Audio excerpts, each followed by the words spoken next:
Welcome to California, CATL. It's your boy Chili Bo Pippin. Holla at us cool people, where the cool people at? So cool, yeah. And where my ladies? Come on and bounce with me. Come on and bounce with me. Come on and bounce. And all my fellas, what up fellas? Y'all just chill. Y'all just chill. You know I'm so fresh. Know I'm so grimy. Always stay chillin' with the cops right behind me. You know I'm so cool.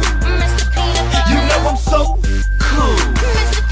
You know I'm so fresh. You know I'm so grimy. Always stay chillin' with the cops right behind me. You know I'm so cool. You know I'm so cool. I'm so C-double-O, light up your L. This beat is so swell like the homie Rosdale. But no, this ain't no beatbox, we call it street rock. They say the homie Chill Will got the heat locked. Young Cali, come clap for daddy. So savvy with the patty, you can ask the family. Yeah, I'm young, rich, and dangerous. Interest rates fluctuate with my paper chase. Who the boss? I'm the boss, I'll be late today. I'ma drink, and get drunk today. Cause I'm cool in my polo, cool in the Lolo, cool with the fofo, cool with the. You know I'm so fresh, know I'm so grimy. Always stay chillin' with the cops right behind me. You know I'm so cool. You know I'm so cool. You know I'm so fresh. You know I'm so grimy. Always stay chillin' with the cops right behind me. You know I'm so cool. You know I'm so cool. Bouncing in my peanut butter beans, cooling through the cone zone, blowing in the wind. Roll around town, sitting on chromosomes. Rocks like ice cream, we just call them cold stones. I'm so grimy and I stay fresh. The chicks call me Chill, got it tatted on my chest. Stunner so sick I can see through the mist. And I'm cool with the bullies, so who on a trip? Yeah, it's Chill Weezy, hip hop squeegee. I make it look easy, A, B, C, D. Cause I'm cool in my polo, cool in the Lolo, cool with the fofo, cool with the. You know I'm so fresh, know I'm so grimy. Always stay chillin' with the cops right behind me. You know I'm so cool. You know I'm so cool. You know I'm so fresh. You know I'm so grimy. Always stay chillin' with the cops right behind me. You know I'm so cool. You know I'm so cool. Now get it rockin' and get it rockin'. Leave it to Mr. Peanut Butter to get it poppin'. Now get it rockin', now get it rockin'. Leave it to Mr. Peanut Butter to get it poppin'. Fifth of Patron, kiss you past my nose. Shake it fast, drop it slow. Get you snapping that neck. Yeah, I can make you famous. The king of the West, from CA to GA. So chillin', both fresh. The police right behind me. They wanna catch me slippin', but I's just chillin'. I ain't too cool for prison. Yeah, and keep it rockin'. Yeah, and keep it poppin'. You know I'm so fresh, know I'm so grimy. Always stay chillin' with the cops right behind me. You know I'm so cool. You know I'm so cool. You know I'm so fresh. You know I'm so grimy. Always stay chillin' with the cops right behind me. You know I'm so cool. You know I'm so cool.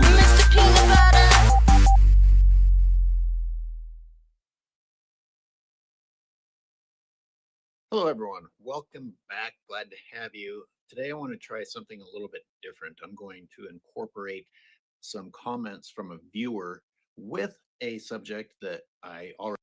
Hello, everyone. Welcome back. Glad to have you. Today, I want to try something a little bit different. I'm going to incorporate some comments from a viewer with a subject that I already wanted to talk about. So, works out pretty well. And again, we're talking about grazing, regeneration, invasive plants, and this idea that the industry that caused the problem is also the solution to the problem. All right, because this video is a little long, let me tell you what to expect. We will examine if it is reasonable to compare livestock to native grazers. Why or why not? Along that same theme, what ecological niche do livestock fulfill?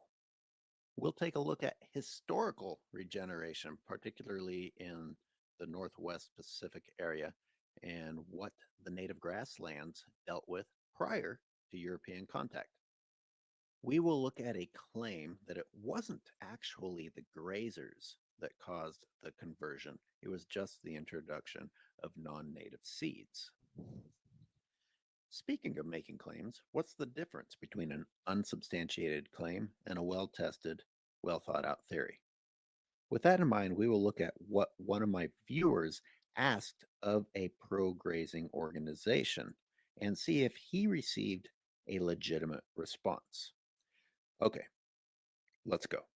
In my natural history and ecology class, we've been talking about the complex relationships of members of populations that exist within a community that make up ecosystems and how those animals live together for extremely long periods of time, like thousands of years, if not longer. And during that time, they adapted to each other and with the land. Why am I bringing this up? Well, very often you hear the idea of regenerative grazing being good because what's happening is you're just taking livestock and replacing our native grazers. That's very flawed for many reasons. We'll get to those reasons, but let's go back to the viewer comment who wrote to an organization saying, hey, wait a minute, why are you using grazing in this location if grazing was what caused an issue in the first place? And they said, no, grazing wasn't the problem. It was just the introduction of seeds. This organization that was defending the use of livestock as a regenerative process by unleashing these animals in native habitat said, we believe that this will be beneficial to the habitat because the grazing and the stomping stimulate the soil. Okay, that's a claim. That's an unsubstantiated claim, nothing more. What do I mean? What I mean is that I can just as easily say it will not benefit the habitat. We both just claimed something. If we use making claims as a starting point, from there, both sides need to go out and gather their evidence. I can go and look for papers that were already written. I can go out and conduct field research through observation and note taking, and the other side can do the same. But think about the starting point.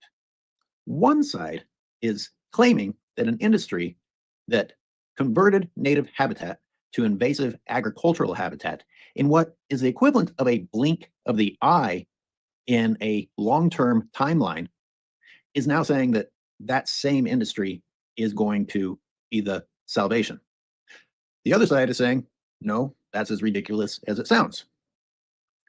If you didn't have any outside influence telling you what to think, and you had to pick one side, which side is common sense on? In my opinion, their side has an uphill battle to climb. I mean, aren't the odds stacked against the side that has to prove that their previous destruction isn't going to happen again? And one of the arguments presented by this particular organization in response to viewer Eric is that the grazing wasn't actually the problem. That's just plain not true. This makes me think about a paper that I read speaking of how native grasslands were able to survive thousands of years of fires. You know, fires aren't something new happening in California. It was part of a regenerative process here. But the grasslands kept coming back, and they kept coming back, and they kept coming back. So as bad as we think fires are, they're actually a natural process in regeneration. And my point is that the grasses survived.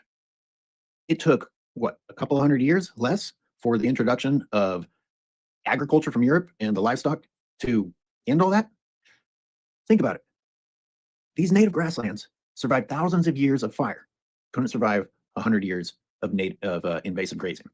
That tells you how bad the grazing practice is. But it wasn't just fire. Remember those native grazers that the livestock are supposedly replacing? Well, they lived here, and they lived here in large numbers prior to European contact, prior to people coming over and hunting and trapping and wiping them all out. So again, we have a grassland that was subjected to grazers, and it was coming back. It was coming back year after year after year for not 10 years, not 20 years, not 100 years, thousands of years. So if you want to believe the pro-grazing side of this, now you have to come up with an excuse for how these grasslands were able to survive despite being subjected to multiple species of herds grazing on them, as well as thousands of years of fires. I'm sorry, I understand why it was a happy story that people wanted to embrace, saying, oh, just let the livestock go out and do the job. No, livestock are not the equivalent of native animals. They have nothing to do with that land. Like I opened this video up talking about the complexities of the relationships with the animals and the plants, the biotic and abiotic, all things making up an ecosystem are things that our disconnected modern selves can't even fathom. Do you have to understand it for it to be real? I'll tell you what's real. Cows don't exist in nature. Tell me where you find a Holstein or a heifer or a Jersey out in nature. Tell me which ecosystem we humans pulled those out of. Tell me which ecological niche those animals were playing. Tell me about the trophic cascade that happens when you remove those animals from their ecosystems. Tell me about the negative effects that happen by the removal of those species. You can't, because those animals did not come from nature. They played no role anywhere in nature. We humans, I should say, let's just separate between the indigenous people of America and everyone that brought their way of life over, because the indigenous people were living with the land and the animals as well, again, for thousands of years. The difference is they were working with what the land provided. We, do I dare say we, I am of European descent, brought over our way of life and converted what was working for all these animals and all these people into what we were already familiar with. And as a consequence, in a relative blink of an eye on the timeline, we ruined everything. This sounds really sad, but cattle exist to die. That's not their fault. That's our fault. That's what we have reduced them to, breathing commodities. What else do? They're inside of pens. Maybe if they're lucky, they're out in a pasture. They're bred, they're kept in captivity, they're fed food, and then they're killed when it's optimal for humans to harvest them, not to survive, but for economics. I'm just trying to emphasize the point that cows don't have anything to do with nature just because they have hooves and eat grass. Allow me to provide one example from the real world. I have been filming, watching, documenting a location in California for the last 2.5 years where goats have been used to benefit the habitat. And they have mercilessly unleashed these goats on the land to where now there are dead spots, just desertification of where plants used to be. Whether it was native or invasive, now it's just dead. But they finally stopped, or at least they stopped for a little while. And on the last visit, just this last weekend, so March 5th, I found native bicolor lupin growing. This plant has a certain amount of toxicity that makes it undesirable forage for some animals, but good forage for a few, and it's great for pollinators when it blooms. But guess what animal is resistant to that toxicity? Goats. Guess what animal they unleashed on the land for the benefit of the native plants? Goats. So they just unleashed the worst possible animal they could have if they actually were trying to help the plants. Now, let's take this back to evolution and the difference between native animals and introduced animals. Over an extremely long period of time, the land has worked out a system where the plants change over time to develop a resistance to animals that are trying to eat them. And the animals are changing in order to get over that toxicity so that they can eat them, or they move on to another area, or they learn how to eat another type of plant. This goes on and on and on, different sorts of examples within the process of evolution until they meet an equilibrium. Well, it never really stops, but you have kind of a balance at some point where it actually works. Then you just slap a goat in there and it eats all the lupin. That's why it doesn't work. Now this plant that has developed a defense against certain native grazers and is highly beneficial to native pollinators is defenseless against the goats, gets killed, is no longer foraged for anything, and is no longer present for the native pollinators. Before moving on to talk about the seeds specifically, let's review the grazing. I propose to you to consider that for thousands of years, the native grassland and the native grazers lived together, and that native grassland was able to come back year after year after year and support the animals in that ecosystem. Introduction of a new system from somewhere else with non-native animals, not just not native to that area, but really not native to Earth since we created them, ended that entire regenerative process. And today, we are supposed to believe that those animals that ended the regenerative process are the key to regeneration. All right, moving on to the seeds.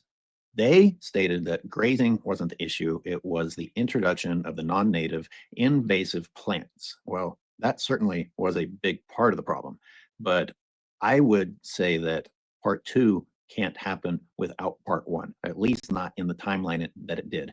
Think hypothetically about the land with its native plants that are well established, not just well established, but well established for millennia. And we don't bring in the non-native grazers, and you just dump seeds on there, spread seeds out there with, I don't know how it happens. This is hypothetical. So invasive seeds are introduced to an established ecosystem of native plants. Native plants have means of fighting off invasions on an even playing field. Now, invasive plants, if they keep being applied, being invasive and being opportunistic, could eventually take over that land. But we're talking about over a long period of time, not overnight, the way it happened in actual history. And my explanation for that is that the livestock coming in was kind of like the German blitzkrieg in World War II, where the planes come through and bomb, followed by the tanks, and then last are the foot soldiers. That's what the livestock were. They just took out the defense system. They took out the plants. They changed the soil. They uprooted the natives. They got rid of the natives. And then the seeds came and took advantage of that new opportunity. I want to go back to their response and focus on the fact that they said, we believe the goat grazing will be beneficial for this or that or the other reason. Now, after they said all that, and I pose this question to Eric or any other viewer sharing his thoughts, did you get an actual explanation? You received a response, but did you have the process broken down? Because Eric specifically asked, how does this work? How is it possible? And they just said, we believe it will be beneficial because they stimulate the ground. Again, that's an unsubstantiated statement. It's not an explanation. You don't have a better understanding of how the grazing that was damaging is now good. I bring that up again because I think it's similar to what I read in a lot of these pro-animal agriculture, pro-regenerative grazing papers that I've read. They state why they think it will work, but they don't have long-term studies. They don't return and explain what happened in the long run. You basically have to take a leap of faith that they know what they're talking about. And then they have an escape route because then they can say that, well, it's a multi-year process. Great. I mean, most good things take time. But going back to asking them to explain how it works, I ask, how does a land currently dominated by invasive plants, where you subject livestock upon that land, and by their own admission, the livestock carry seeds in their fur, in their hooves, and in their stomachs, are out there eating, trampling, and what? They're reseeding with those same invasive plants. Tell me how next year it's going to be better. Tell me how the year after that it's going to be better. All right, that's all I'm going to say for this video. I'll save the rest for another one. I will encourage you to watch True Regeneration, where a couple of scientists try to explain on simpler terms why native grazers are different and actually good for the land as opposed to livestock.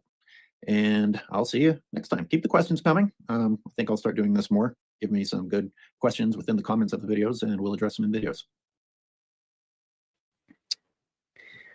What up, y'all? VGT Live is a space for discussing morality, critiquing the enemies of natural law, and supporting its proponents. Always encouraging them, our friends, and ourselves to do less harm through continued use of shadow work. Acknowledging that morality exists is like doing the first of 12 steps of Alcoholics Anonymous. It's an arduous, unending journey of self-reflection and internal work to fix how you think and react to the world around you. Satanism is not what they taught us on TV. It's people who worship the devil or who play in death metal bands. It's how most people live today, living an eternally selfish lifestyle, ignorant of the rules of natural law. This is the reason we are where we are today. An activist who doesn't practice the principles, their own principles to the fullest, is an activist of nothing. Strict personal adherence to and the passing along of these principles is integral to bringing back balance to our sick and immoral society. As always, this show is open and live, giving anyone the ability to come up and speak or defend themselves. Please do not kill the messenger. Do not focus on me or anyone else on the show too much, as humans are fallible, but natural law is not. The truth is the truth, no matter who is delivering the message. A lot of things on this show may trigger you, but don't forget, getting offended is for bitches. What's up, Christian? Haven't seen you What in a while. up? Oh yeah, just getting over being a little sick, and Oh, did you get sicky poo? yeah, a little bit. You know, like I wasn't like no energy sick, but like my throat and a little sore and shit. And I keep busting his balls. He don't listen, but actually, I think he might be, because he was talking about going more raw this coming winter. So maybe I got through to him. I told him, I said, you ain't gonna get sick if you fucking eat raw, you know? It just won't happen. Who? Oh, Christian. Hi, by the way. Yeah, he doesn't Yeah. want to end up looking like you though, John Bob. Yeah, I can't you. actually. Motherfucker. What's that supposed to mean? That means if I look more peak male, then they might start targeting What's wrong me. with that? I just don't want them to come after me. Yeah. Christian will be too powerful if he goes raw, John Bob. That's what I mean. If I go totally raw, then they're gonna be like, "Oh my god, this guy's hit a new level of After enlightenment." like, like too many watts, he'll go through bikes. He'll We be we breaking can't have parts. 2 peak male specimens on the show. That's just too much. Well, see, that's the thing is there wouldn't be. There would just be one peak male specimen.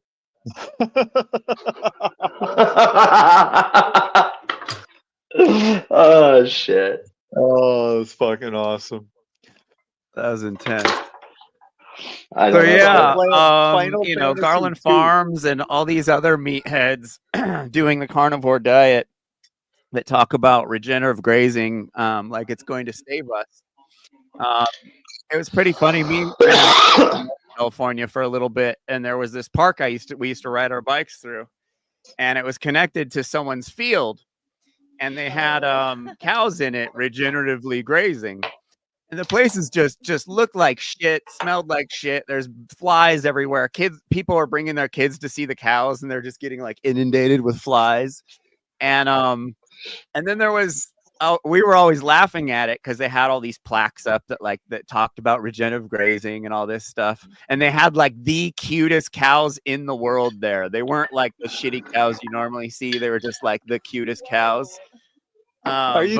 There's like 3 different kinds of cows. Are you talking about the regular cows that They they give literally a had like basket baby that cows in there. Like it was like family cows having a good time in California, you know, just total BS. And so there's out in the field, there was this fence in a little square fence. And I was always like, what the fuck is that? And then I saw a guy there working, and I was all, hey. And he like came over, and I was all, what's with this fence out in the field? And he's all, well, the cows were destroying all the native plants. So we had to put up a fence so the native plants could survive in that one area. And I'm like, but the plaque says that the cows don't kill and he just like kind of like laughed and walked away. So the whole, we're going to fix the fields that the cows destroyed by adding more cows to it. It's pretty funny. It's a pretty funny thing. And, you know, people like Garland Farms, they'll say, oh, because of you vegans eating all the vegetables, all these animals are killed and all these pesticides are being put into the world and all this stuff. And it's like, bro, if that's carnist farming practices. Yes. That's yes. uncaring. These guys don't care about anything but money. And they don't care about the animals. They don't look at them as being, you know, sentient beings that can feel just like we can feel and that want to live just like we want to live. So obviously, hundreds of years uncaring carnist farming practices, yes, they've gotten us to this point where there is a lot of crop deaths happening, where you know, animals get run over. Or shot by hunters or something in order to protect crops, which I think is not a very common practice, especially these days. There's tons of ways to keep animals off of your fields. Garland Farms likes to think that there's no way that we'd be able to grow vegetables without toxic chemicals, fertilizers and stuff like that. But he doesn't understand that all you need is like compost and like char, you know, like ash and urine on the ground, and you mix it up in dirt and stuff will grow in it. It's crazy, you know. And like all, you know, a lot of what the cows eat are kind of byproducts of our food industry, biomass left over from vegetables and food and stuff like that.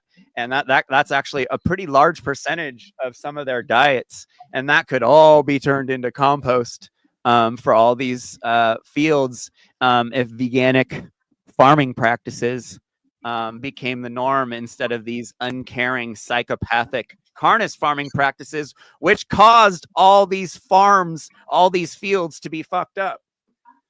You okay? You're sure? All right. I use repellent. Yeah. So You don't have to have a pesticide. If you have a repellent, you'll drive away the insects without even hurting them. They don't want to fucking get around gross stuff. That'd be like us going up to a skunk and kicking it. Why would we do that? We don't want to get covered in fucking spray from a skunk. also, There's grow certain crops together that repel Yeah. certain bugs and stuff like that. I mean, they kind of do that in a way now to a certain point, but they end up just like sterilizing big areas of certain species of bugs and stuff like that. But there's way better ways of dealing with what's going on with the crops and all that stuff. If you know what I mean. So my wife's grandmother, she's an old school farmer, comes from an old school farming family, and they know some really old farming techniques. And I don't even mean like 1920s. I mean they're the kind of farmers that when shit hits the fan, they know how to be bare bottom and make sure everything grows properly. And I can tell you, when I was having trouble this year with some stuff, that woman gave me 10,000 options on how to fix my problem, and at no time did she offer a pesticide, a way to kill my plants. Like, I think the last resort for the strawberries, if I recall, was like, well, you could put mesh over them. That was like her last comment out of all her options. Last one was like, you could just cover them. And I think I just came to realization when I was growing a shitload of strawberries was like, I guess I just can't eat them all. I guess they're just so good that the little life and the animals that run up want to eat them too. And I guess I can't be mad about that because John will tell you he ate my strawberries. They're really fucking good. I can't even be mad about that. We're gonna be planting twice as much stuff as we even need, and we're gonna be planting specific things for all the animals around here because we know where they're gonna be chowing on stuff. So you kind of make this like perimeter in like do it and give them other stuff to eat other than just the stuff that you're eating as well. But you can well, we use dump boxes. So one of the practices that she uses are dump boxes, where she basically has these big old bins that what they do is they take the produce and the food and everything that they don't eat, they just chop it up, throw it in those beans, and they keep it out on the basically the property lines and everything. And the animals eat out of it. And I can't tell you how many times I've had people say, well, you want to keep them off your property. You don't want to keep them off your property. You just want to keep them at bay, and you want to feed them. They're hungry. I mean, obviously they're there for a reason, and they're grateful. I mean, I can't tell you how many times I've heard stories about animals that physically do wander in to the property, and they're not there to eat. When they further come in onto the farm and everything, they're just really curious. They're curious because they're not used to somebody who has a farm that they're like, oh yeah, go ahead, explore. We leave out a bucket of water out here because we live in a pretty dry area, and it's been several months, and there's thousands of birds up here every day now in the morning, like, and from crows to hawks to road runners, and then all the little birds and jays and stuff, literally thousands of them just hanging out up here. There's also squirrels. We've been feeding these squirrels, and we have one squirrel friend named Chip who like will climb up my leg to get a peanut from me, and he'll leave us acorns on our steps up to our place. He'll leave us acorns because we've given him so many peanuts, and he likes the peanuts more. Awesome. Like trade, like he literally will be like, "Hey, thanks, guys," and we'll wake up in the morning. We'll be like, "What are these acorns We'll ask doing each other, here?" like, "Did you leave this here?" Or like, "No," and then it's just it's Chip. Yeah. But they know there's a relationship you have to form with the wildlife around you. You can't just blindly, I'm going to kill everything. I'm going to block everything out. It's not going to come on my property. It's like, it's not how it works. Especially, the larger a property you have, the more you have to accept and integrate and balance out with everything around you, with all of the life. All of our buddies. Shoot all those squirrels. Are like, dude, that doesn't make them go away or poison them. Like, and it's just like they're like, oh, they'll dig a hole in the ground, you'll twist and break your leg, and it's like, I'm not gonna kill all the squirrels just to not possibly break my leg someday. Like, it's pretty funny.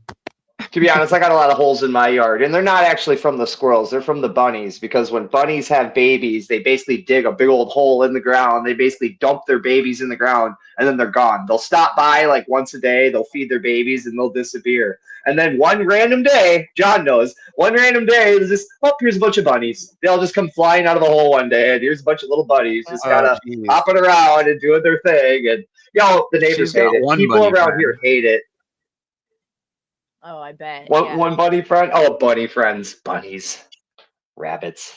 Yeah, I have a bunny who likes to hang out around my compost, and I think it's gotten used to me because I'll be like working on the compost, turning or whatever, and I'll look and I'll just be like chilling in the bushes watching me. But I could kind of see, like, especially like a prey animal, you can tell if they're in like freeze or flight mode versus like just chilling, like just chewing on some grass. And so now, like in the morning, I'll look out the window and the bunny will be like hopping right outside the window, like looking into our place, like, hey, like checking us out. But For sure. Look into yeah, our same windows, with birds. Yeah, like, it and just just look at us. My wife was making relationship with birds. It's funny, around here it's like survival of the fittest when it comes to birds. So like for the lower ground birds and stuff, they're out early in the morning towards around 9 up. The cats and stuff are out and about. So it's like the only ones out and about at that time are woodpeckers, because cats don't fuck with woodpeckers. They really learn their lesson quick. Don't fuck with a woodpecker. Shit hurts. Yeah. oh Yeah, I don't know. The funniest story I have about like her, the wife's cat, I remember she made this relationship with this bird, and this bird felt so comfortable with her that it made a nest right there, right by our door, and it just wanted to be really close by her. It laid all of her eggs in there, and it had her babies and stuff.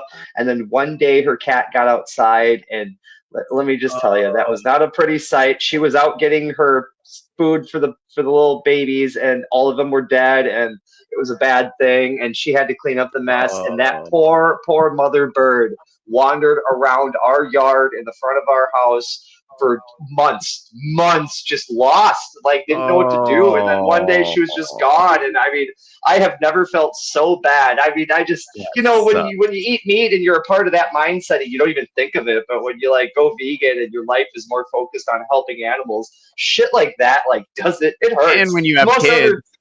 Yeah, see, I'm glad my kids didn't know what happened. Like, we were able to keep that completely shadowed from them. But yeah, that sucked. That still. There were these birds that that nested up in Allie's mom's washing machine room, and so they got used to watching Allie's mom go in there and be really close to them a bunch of times. And they were little doves. And then after they had the babies and the babies got all used to it, they just hang out in the yard, and they'll fly down. Like when you're in the yard, they'll fly down and hang out with you, just like sit right by you and just look at you and stuff. Like they're completely not scared of humans anymore. But they were like the parents' doves, because they'll come back, like it's like the third year in the row they come back every year to build a nest there, but they're still way more skittish. But the babies, they're always way more chill because they were brought up around us doing laundry all the time. So, but yeah, and they know it's a safe place too. Like once they know that there's food and you don't want to kill them, they're just like, oh, okay, this is way easier than just out in the wild, real world. I feel like it goes for most animals, though. Like most animals, like when you kind of give them the hint that you're not trying to kill them and not trying to hurt them, they don't really go away. They just kind of go about their business and do yours, and they get more comfortable. I kind of noticed that with a lot of wildlife. Yeah, for sure. For sure. And like where we live, there's just always something walking through. We're backed up to BLM, so it's like there's either there could be bears. We've seen bobcats, and I've seen badgers, and the crazy assortment of birds. Badgers. All kinds of stuff.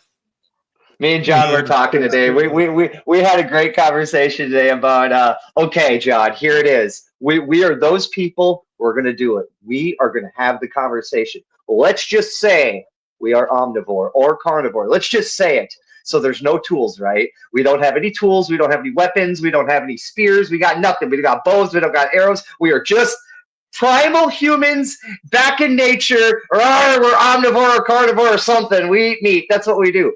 what are we hunting?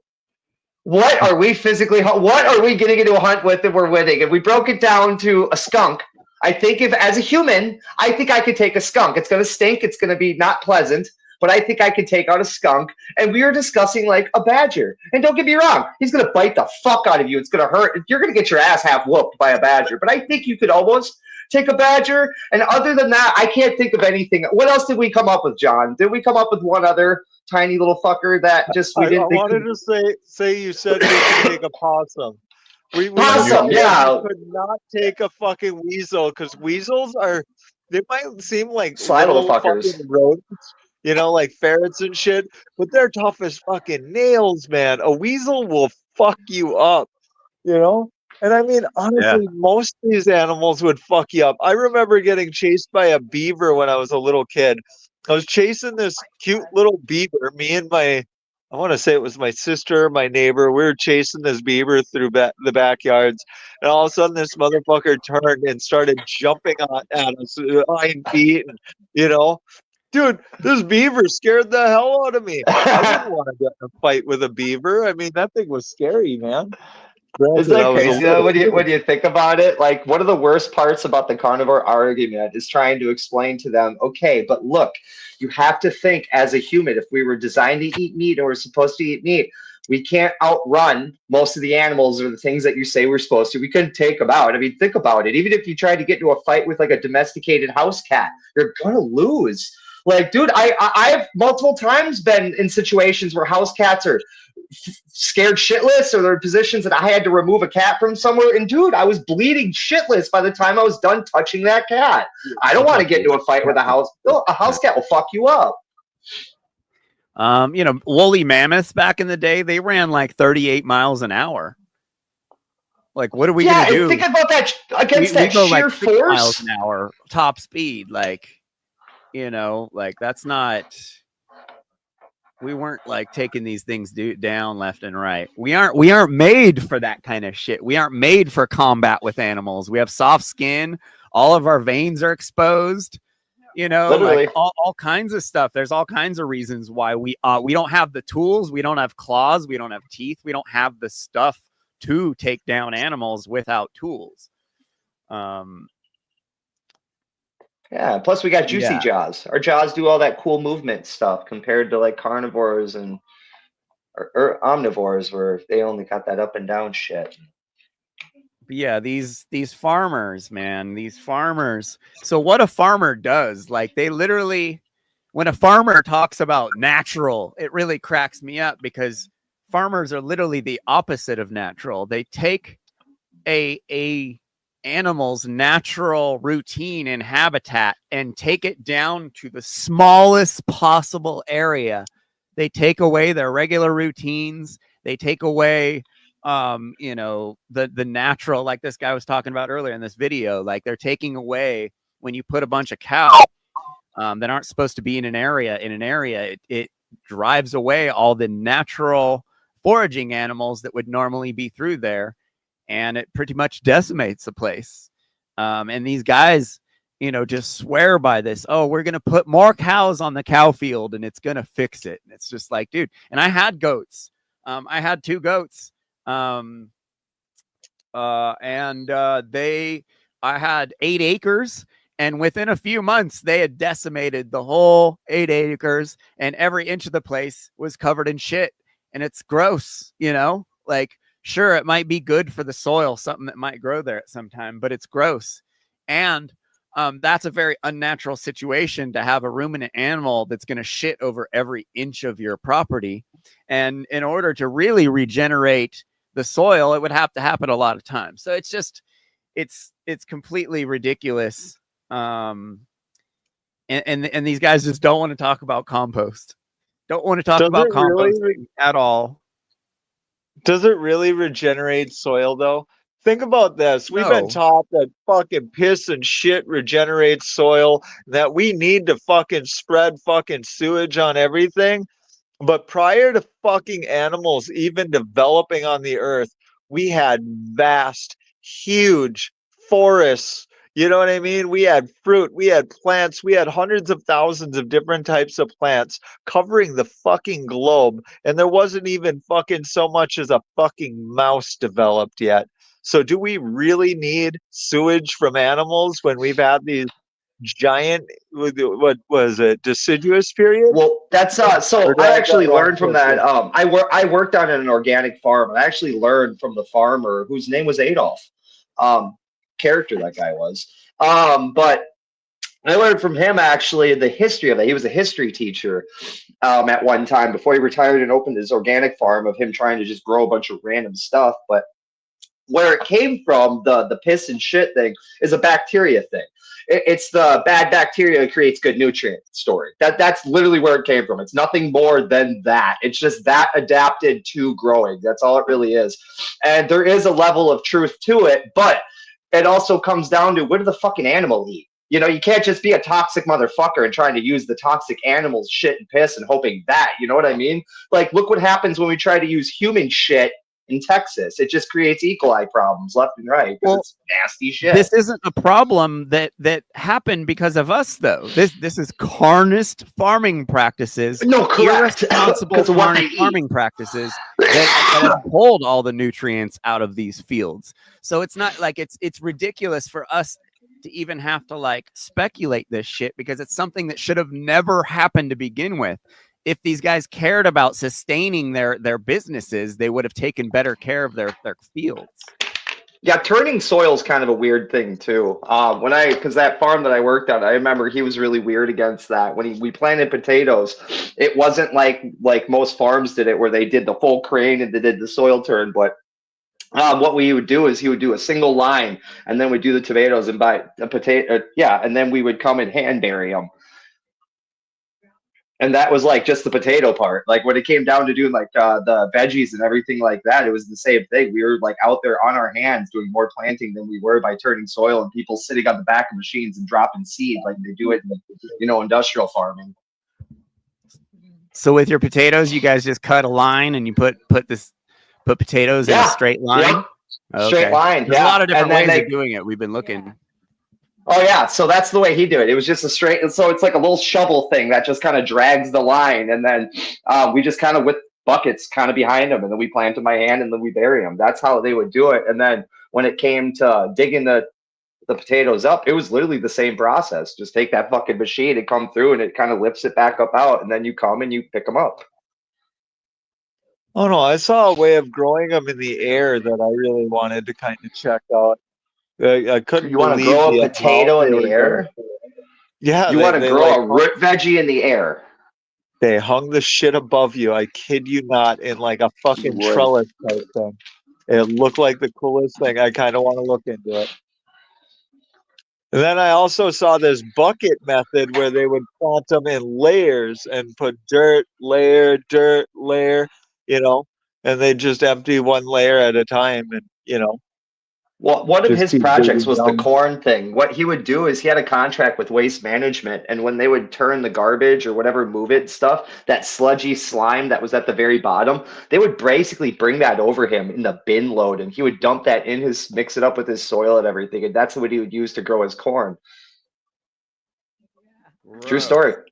Oh, dude, it was really nasty. I can't tell you how many times there were situations where something kind of like either stunk really bad. There was one time when we were moving soil and everything, and I actually got cut, and I was freaking out because I was like, dude, I just got cut by a razor. Like a razor. And I know that wasn't just a random razor that was out here in the field. That had to have come with the sludge dump. You had to have. Oh. Yeah. I was weird about it because you know me, John. Like, what's that going to do to me? But yeah. Yeah. No, that was. But I'll tell you this much: I ate that corn, and that was the sweetest, tastiest corn I've ever eaten in my life. Oh, yeah. Did it give me cancer? No, the nastier the compost. Yeah. The nastier the compost, the bigger and better the vegetables will be. That's for sure. Me and Allie got these cucumbers and zucchinis from this lady in these bins, and her house smelled so bad But these vegetables she gave us were absolute mutants. They were the biggest that I've ever seen. And they taste. And they tasted, so you felt like you were on drugs eating them. You'd eat these and you'd just be like, oh my God, that is fucking real food. Like, you and know, just raw too, and- like raw zucchini. Like when do you Yeah. eat raw zucchini? I don't even like raw zucchini. And was just like, and they were like this big and they'd last like months, just like out. They don't go bad. we grew zucchini too on that organic farm. When you grow organic zucchini and you use like a bio farming, like with your compost and everything, shit grows quick and big, and like really big. We were picking. I feel like it was every couple days it was coming back and growing that big. It's quick. I just want to. Yeah, potatoes are really dope too. Oh yeah. I want to point out what you guys pointed out, how long that shit lasted. Fucking, because whenever I grow zucchinis, they fucking last forever. So if they last that fucking long, how long are they in the fucking stores before you get them? Because they seem like they go bad right away. Or is it just maybe that they're more nutrient dense, therefore they have a longer shelf life? It's something to do with that. Because these Could go either way. I couldn't believe how long these things would last. We and it would like last like cut in the fridge because I would just They take, wouldn't like, even look like chunks off of it and it would still just be really firm, like not even. It wouldn't get all gooey or anything like maybe that. Maybe like really high moisture content, but just something about them. Yeah, like they were just like. But they tasted. They were so good. Yeah. You guys got a spiralizer, by the way? Oh. What's that? You guys got a spiralizer, by the way? No, that's something that I've like always wanted, but I've never gotten. I've just always like grated zucchini, but yeah. I'm telling you, they're like $15. If you guys lived closer, you guys already would have got one as a gift from me. I give all my friends spiralizers. I think it's like the one kitchen tool everybody needs. You know, I'll buy like 4 or 5 of them every year and give to people. They're so fucking useful. Because like the zucchini noodle thing, like I've always wanted to do that, but never tried it because it always looks so good. But I'd imagine it'd be bomb, especially with that kind of zucchini. Like zucchini or squash noodles are really good too. Yeah, I've used I call it my noodler. I've used my noodler multiple times. Spaghetti squash is pretty bomb too. Yeah. This next spring we're going nuts out here. We have. Oh, we gotta tell John Bob about the melons. So we have hammy melons. You know those yellow ones. They're growing everywhere. Hammy, yeah. Hammies. Oh, I love hammies. Yeah, the best melons. We put them in our compost, like the scraps, and they just grew out of it like crazy overnight. Sprouts out of the compost, that's awesome. And they like just grow wherever I put them. But yeah, they just grow out of like where I don't even mean to grow them because I'm using my compost to grow other stuff. But They're they just everywhere now. They just sprout so voraciously. So yeah really good strain. I'm hoping they survive the winter, but even if they don't, they obviously like it here. They like the soil. So yeah. So our soil here is like. On the off chance that I'm wrong and it's not hammy, you guys should take some pictures and send me a couple seeds because if they grow that voraciously, I'd love to put them out on my farm. Yeah, for sure. Yeah, no, it's they. We just got them from grocery outlet, just regular ass like I haven't hammy. seen them anywhere else. They're the yellow. Most squashes and like melons and stuff. Their seeds grow crazy fast if they have the right conditions. You know, they're basically like ready to go. If you want to make some super nasty compost, like this is what me and my wife did, and oh my god, it just made the best soil. You take your leaf, your brush, and everything. You just kind of rake it up and everything, and put it into bags. Put it into like black bags, and make sure the sun can hit that shit. Make sure the sun can hit it really, really well, and sit on it half the day because it is gonna make some nasty ass shit. When you go to open it in like 2 months, it's disgusting, but oh dude, the turnout is amazing. I grew some really good stuff. Totally worth it. Because from what I understand, leaves normally take a long ass time. Like if you throw them straight into the compost, don't they take a long time to break down? Yeah. You put them into black bags though and stuff, and let the sun hit them for about. I'd say it took about 2.5, 3 months. But by the time we ripped them open, I mean it was like moldy, mushy. It was disgustingly awesome. It was so awesome. I was like, ew. She's like, it's like, this is perfect. Blech.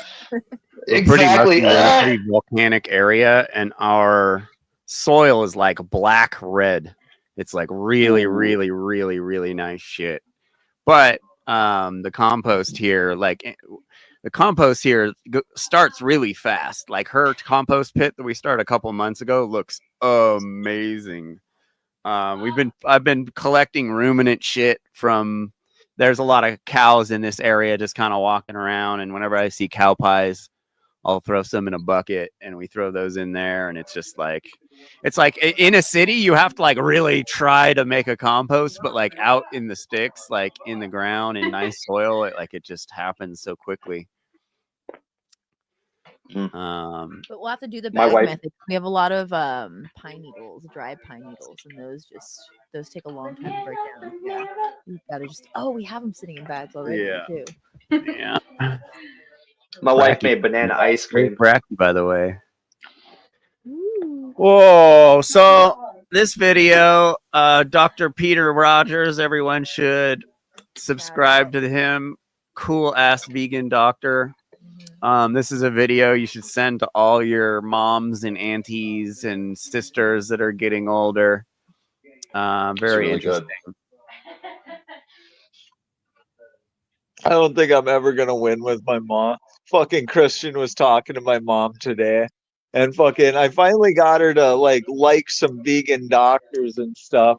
But then she's telling Christian about how this guy, I don't know, let Christian say it. He'll tell it better than me. It's his story. Oh, she was talking about how this guy was promoting an organic diet with chicken and fish, and she asked me like, which one do I think is healthier, pretty much, chicken or fish? And I don't know. I pretty much asked her the same fucking question that all documentaries ask. You want to get shot or hung? I don't think it really fucking matters. I think it's both bad for you. I think the concept of taking an animal's life or a creature's life for your own concept of what you think you need, when all proteins originate from plants, isn't that always your argument? Where do you get your protein from?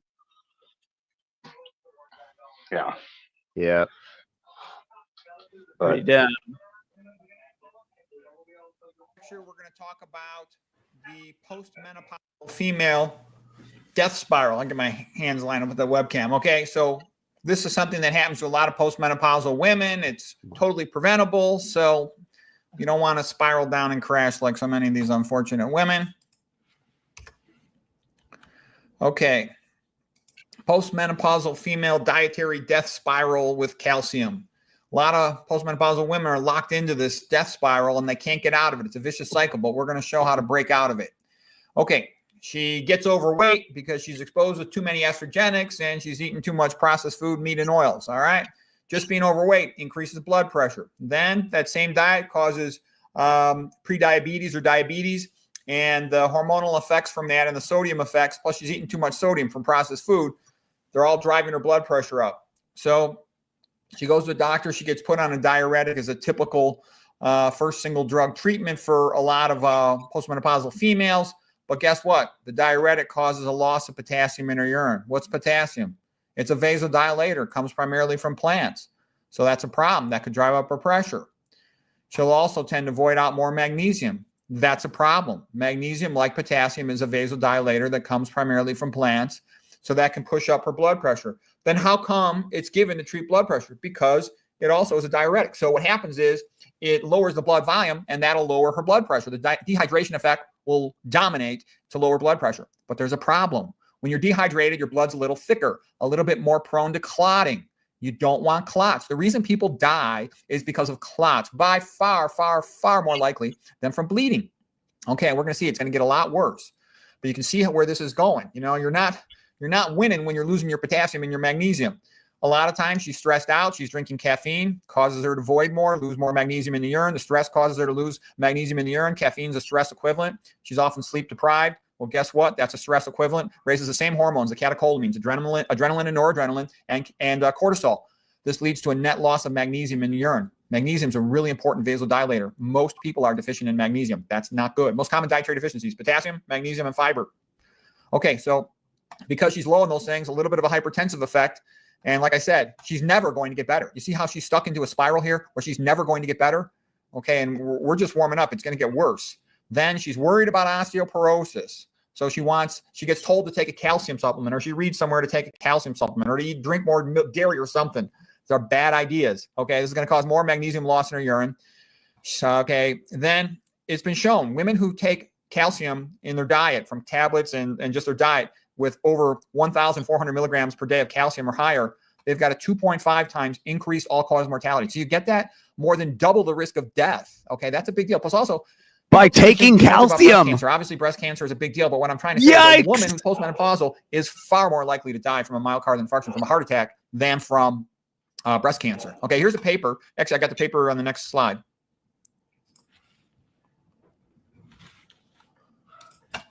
Oh, I didn't get it to go. Sorry about that. So here's a paper.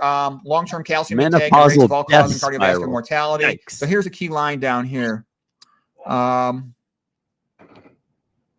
With a dietary calcium intake above 1,400 milligrams per day, the ratio for all-cause mortality was 2.57. Okay, holy crap. 2.5 times increased risk of death. I mean, do you get that? She's trying to be healthy, and she's more than doubling her risk of death. That's not good. Okay, postmenopausal female dietary death spiral continues.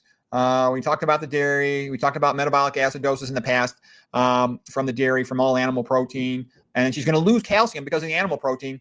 And that's going to be coming from the bone, from the muscle. And there's even new theories about some of it being dietary absorption. Whatever, she's going to be losing calcium into urine. So that's called calciuria, increased calcium in the urine.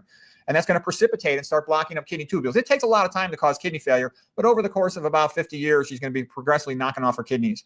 And people eat that all their life. So I start seeing abnormal kidney function with people in their 50s. Super, super common in their 60s and 70s. So that's not good. You don't want to be in kidney failure. You need those kidneys.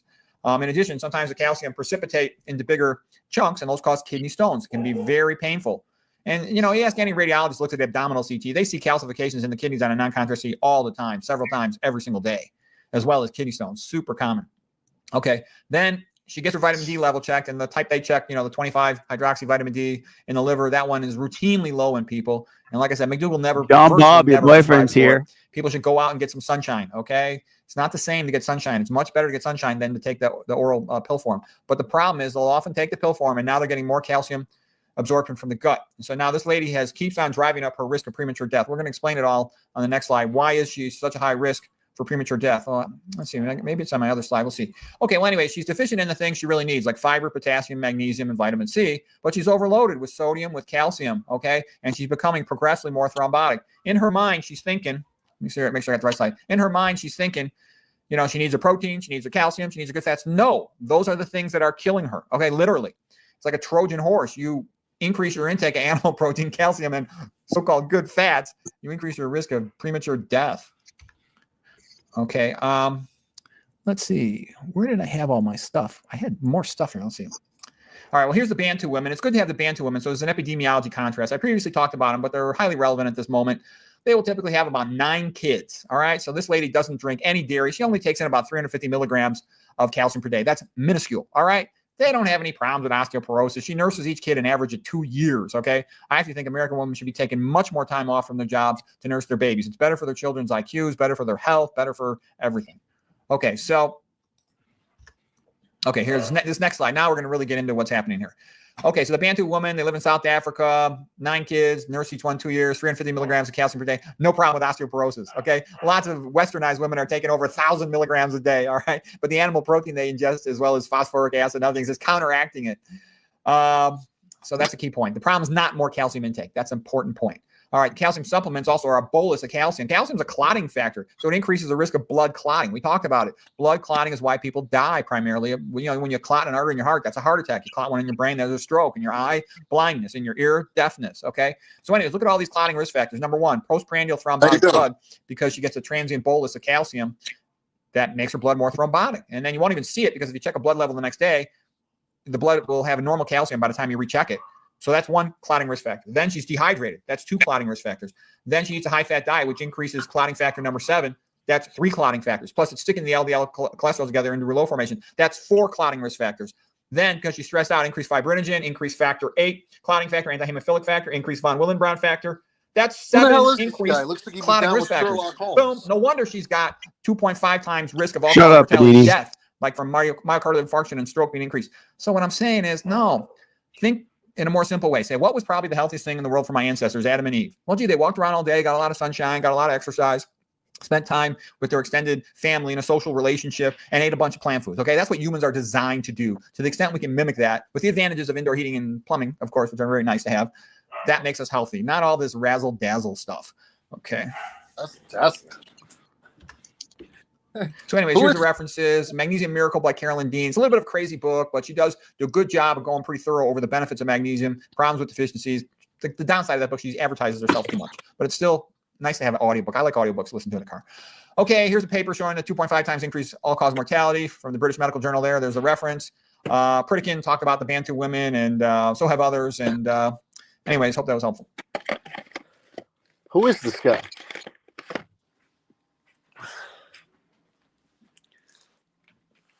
That's Dr. Peter Rogers, man. You better show him some respect.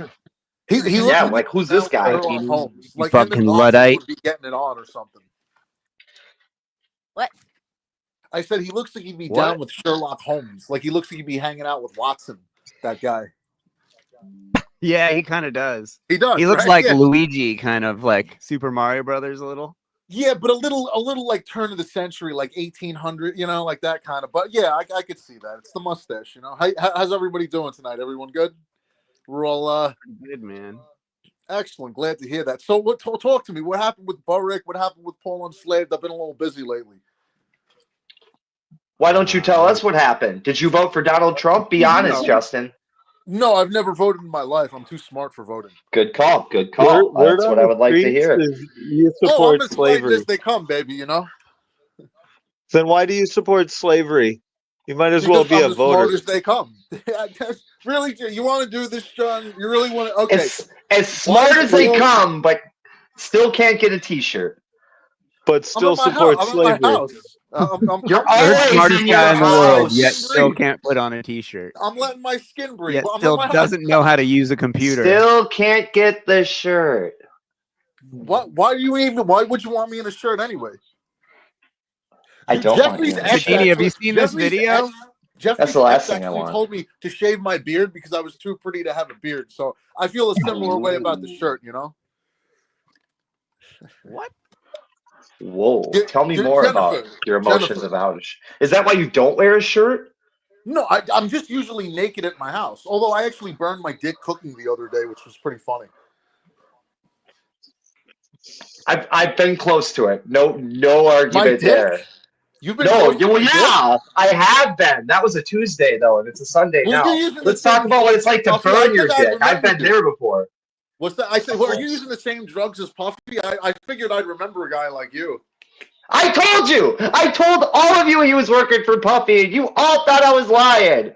Take that. I like. As soon as he goes to jail, I personally am going to take the daddy thing and just start calling everyone daddy. Free Diddy. Look at the hero on screen. Look at that guy. The true hero. True hero. Looks like a beta male to me. Yeah, I'm so because dead right your now. brain dead, John. Like you haven't had any meat in a while, and it's affected you, I think, or something. The guy You know? has breast, Justin. He has breast. He does How have are breasts. you going to claim Oh, beta with breast? Yeah, baby. But I feel like Right, John's judging without knowing. Have you felt his breasts? Are you judging without knowing? Are they nice breasts? Are they bad breasts? Maybe he's got nice breasts. They're just deflated breasts. I've been out. I was jacked up. I was out of the gym for a while, and John has so little creativity, so little to go on. He keeps harping, claiming that, oh man, look, Justin's got breasts, even though I'm like bathing in the most beautiful women on earth. Next, John. Oh, Patrick Smith. Fuck that guy. Oh, there we go. Yeah, that's what we wanted to talk about. I got this. You want to watch Let this? me just finish with John I've been first. waiting and for we'll you get to come Patrick. up so we can watch it. Justin, Yeah, Justin, John. is your girl there tonight? No. You go to sleep alone a lot for a guy that claims he gets all the action. Just saying. How do you? First of all, I'm a bit of a loner anyway. Secondly, the girl that I'm talking to now after Alicia, I've been busy, so I haven't been like hitting her up every week or whatever. But we got plans to go out this week or whatever. Oh my god, I can't believe that. We see you every week on the show almost. At least every other. And we never see you around a girl, but you're always bragging like you get all the girls. Where's your me, girl? Where's your girl? Christian, hey, me, Christian, and Where's Jeffrey your all girl? have hot chicks. Tony's been So asking for you to show your fuck girl you to thought I John. was, Where's bro. your girl, John? Where is your girl, John? What? That's a good question. Yeah, where's your? You're the Oh, one who Proof of claims life, to have. John She's in a Bob. barrel in the basement. You could see me with these women. It's not like, Alicia Morrison. Look her up on Facebook. She a beautiful fucking sweetheart. Her mother was a raging liberal and made her break up with me. I can even show you messages that she was sending me, like, I miss you, this and that. But the mother is just crazed or whatever. She'll be hitting me back. The girl I'm talking to now, yeah, I mean, what do you want me to say? Like, I don't have them around all the time. I'm a loner, No, I'm going to For be a guy honest that here. claims he gets all the girls, you're alone a lot. That's all I'm saying. John, why don't you make a post on Facebook asking, like, do you think Justin Bedini is worthwhile, and see if the girls say so or not? I don't think that really matters. Like, this is what I've kind of that brings it up.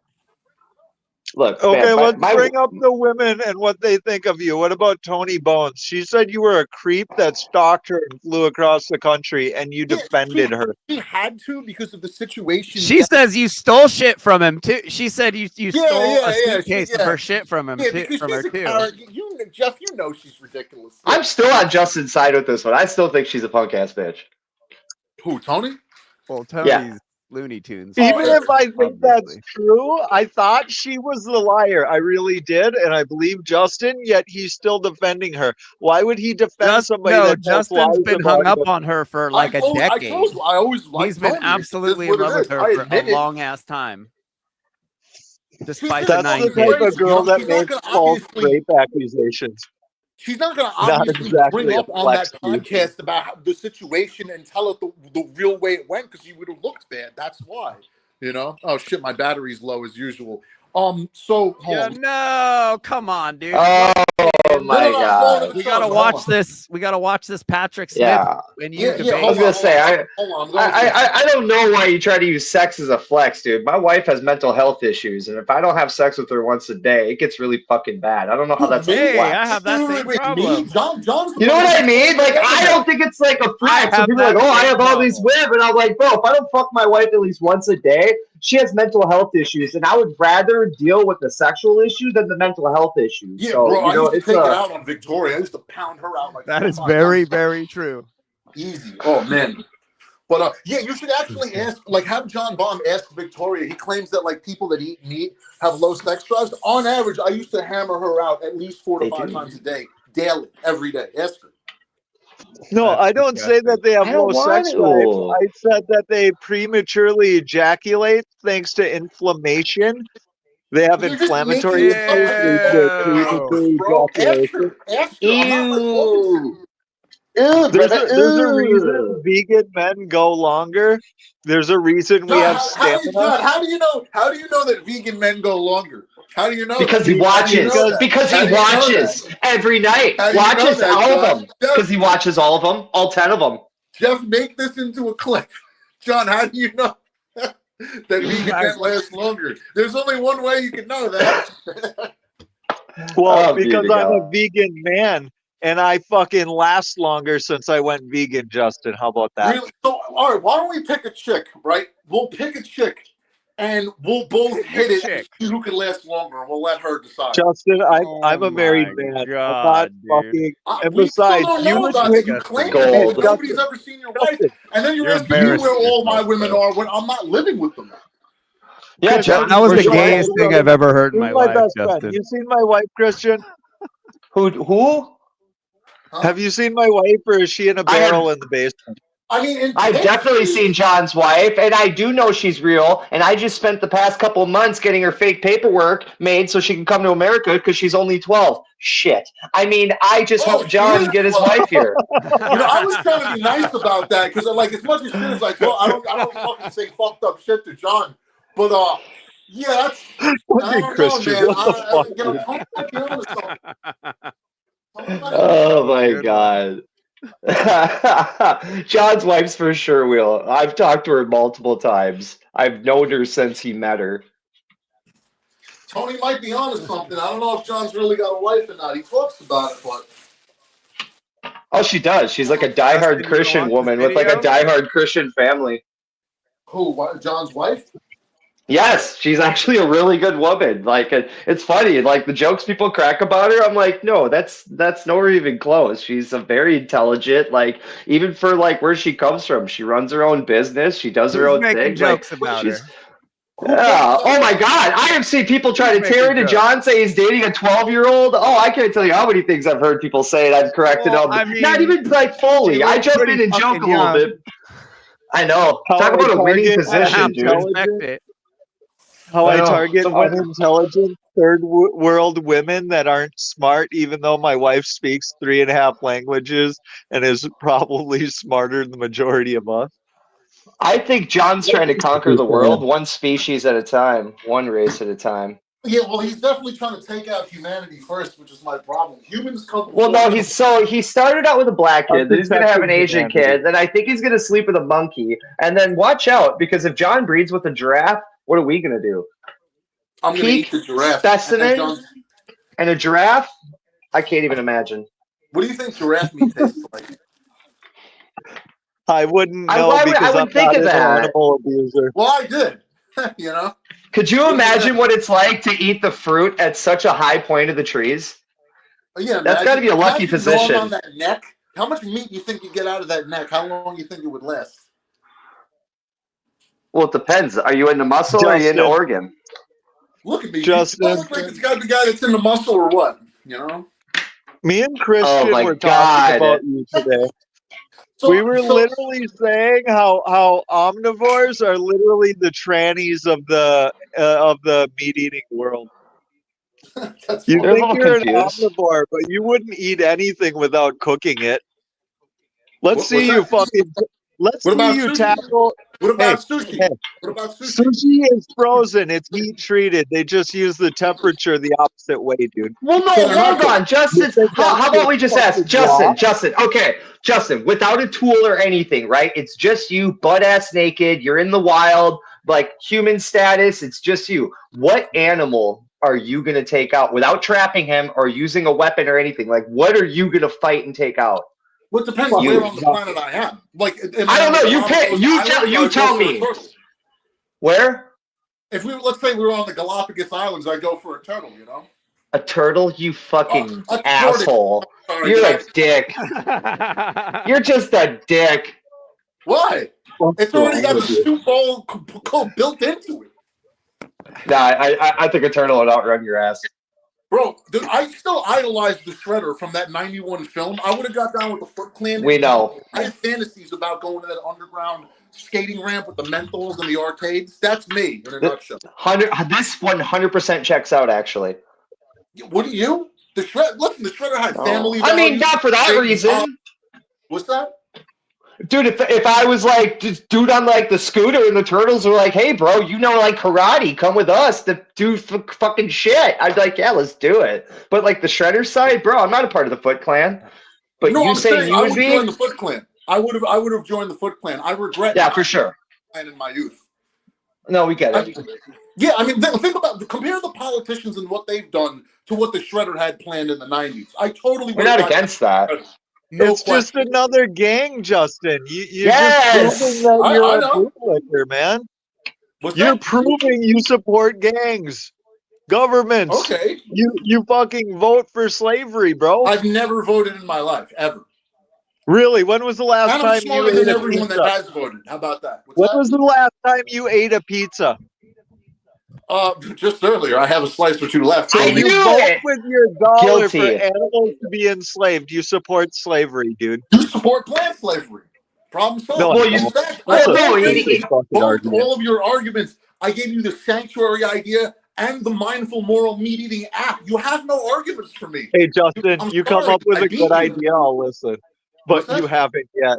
You come up with a good idea, I'll listen. But you haven't What yet. kind of What what kind about of mindful pizza do Points you at moral other eat? meat eating? Hold people's on, hold on, stuff. hold He's on. never What come up about with my an original thought in his meat life. eating app? What about my meat eating app? Your meeting app?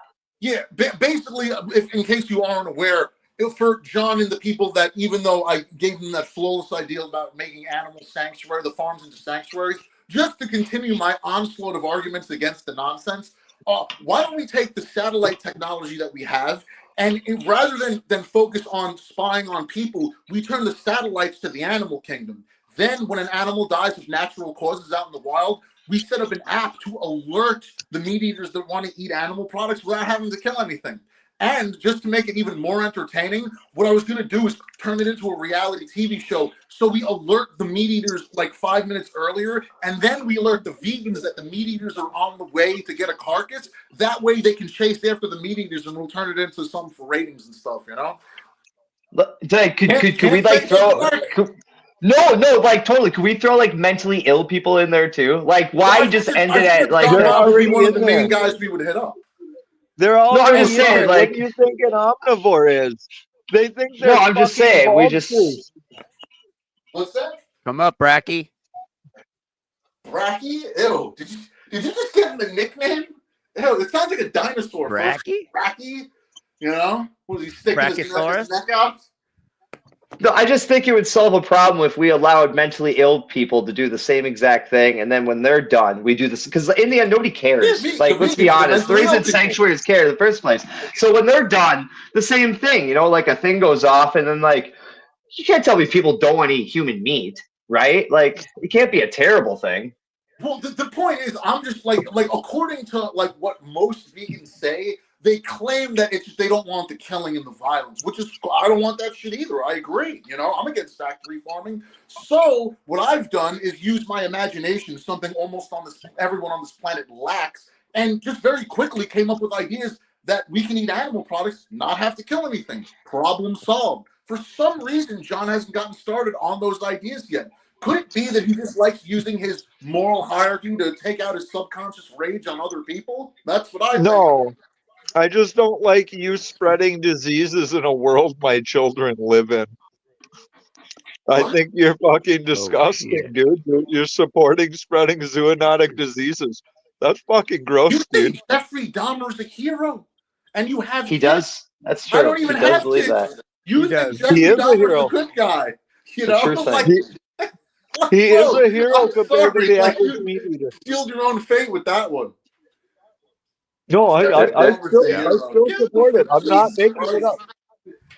What's that? So let me ask you, do you think I know Jeff doesn't believe this stuff, but do you think that the atomic bomb dropped on Hiroshima and Nagasaki, do you think that was a heroic act for all the meat eaters they killed? Do you think that's heroic too? Well, obviously it was heroic, Justin. It saved millions of people's lives, obviously, Justin. Have you not read history, Justin? Well, no, they just did that to flex on those motherfuckers. But John, are you for the atomic bomb dropping? I mean, they killed a lot of meat eaters. There was like over 100,000 meat eaters dead in the initial blast. And then think about how many meat eaters died from diseases and cancers and radiations later. So you support the atomic bombs being dropped? I mean, it killed a lot of meat eaters, bro. How do we get yes or no? You support the bombs, John? You support the atomic bomb? He's tricking me into anybody else? I'm not tricking you. I'm asking you a tough question because how did we get to that? Hold on. What's that? I would fully support eradicating the world of meat eaters. I'll tell you that. So you put animals before humans. Okay, John Bob. Yeah. No, I just put fucking. You're gonna kick Berg off for being an ignorant motherfucker for saying some racist shit. But John Bob wants everyone dead, and that's cool. No, not everybody, just the losers that are worse people than 98% of humanity gone, right? Okay. Yeah, wouldn't the world be better without it? Welcome, Noodle. What's up, man? Hey, how you doing? Is that a pizza? Thanks for having me on the show. Yeah. Yeah, I wanted to ask Justin. Well, first I wanted to say it is possible that the nuclear bombs might have saved more meat eaters than it killed, but I also want to ask Justin if he's gonna be down to eat only lab-grown meat and cultured meat. What? Why not? You said that you want to be able to eat animal products without the violence. Why wouldn't you eat that? Because they're not natural. They don't exist in nature. We could simply just take the farms and just turn them into Nor is sanctuaries. anything you eat. What's that? Yeah, Nor no, is hold on a anything about second, your life is Justin. natural, Justin, hold Justin. on. That's Hold called on. Justin, that's called an appeal to nature fallacy. Do you understand what that means? I didn't really He does understand not you know said. what fallacies are, Noodles. Well, He I've does been dealing not. with this He guy does for not. like a decade. He has no idea what fallacies are. We've been trying Okay, to so teach what's him the for question? years. What's the question? Nothing in your life I didn't really hear it. is natural. What's that? Like nothing you've done probably since the day you were born could be considered natural. So me No, and masturbating can we last just night talk wasn't about? But natural? Justin, you're because of where you live and everything. Don't you eat sausage? Don't you eat pepperoni? Actually, no. I was never really much of a sausage fan, and I don't Yes, you really top do. my pizzas. I actually don't really eat dairy either, to tell you the truth. I never was a dairy eater. You Post just said you had pizza today. Pizza all the You time. just Put said you pepperoni had pizza. Yeah, but there's pizza. barely any cheese on it. Look, I'll show you. Yeah, I'll show you. It's very little. It's I got one okay. slice It's left. little. Look, ready? It's little. Ready? There's barely any cheese on that bitch. But anyway, I'm so done. So let me finish. So let me done finish. with this guy. So I only eat pizza cheese. I don't even like other types of cheese. So Where's that pizza from? Wait, where's that pizza from? Was that Domino's Thrown or on a Pizza pizza Hut? cheese tree. Nah, some new place. Natural to eat. How is it natural to eat the secretions of another being? Because they exist naturally. They weren't made in a laboratory. Well, you just said natural, and cheese isn't natural. That's not pizza's not We don't know if it's natural. real or not. You know, let's move past whether it's natural or not. What difference does it make whether something's natural or not? Why does it make it bad if it's not natural? Like, Out of why? balance with nature. Like, do you take natural medication? Do you take natural medications, or do you like taking what the I hospital? don't take any medication. I don't take any medication besides smoke weed. Okay, given the situation. I don't base my decisions on whether something's natural. I base it on the health outcome data. So, okay, so would you take medicine from the hospital, or do you think maybe natural cures are better?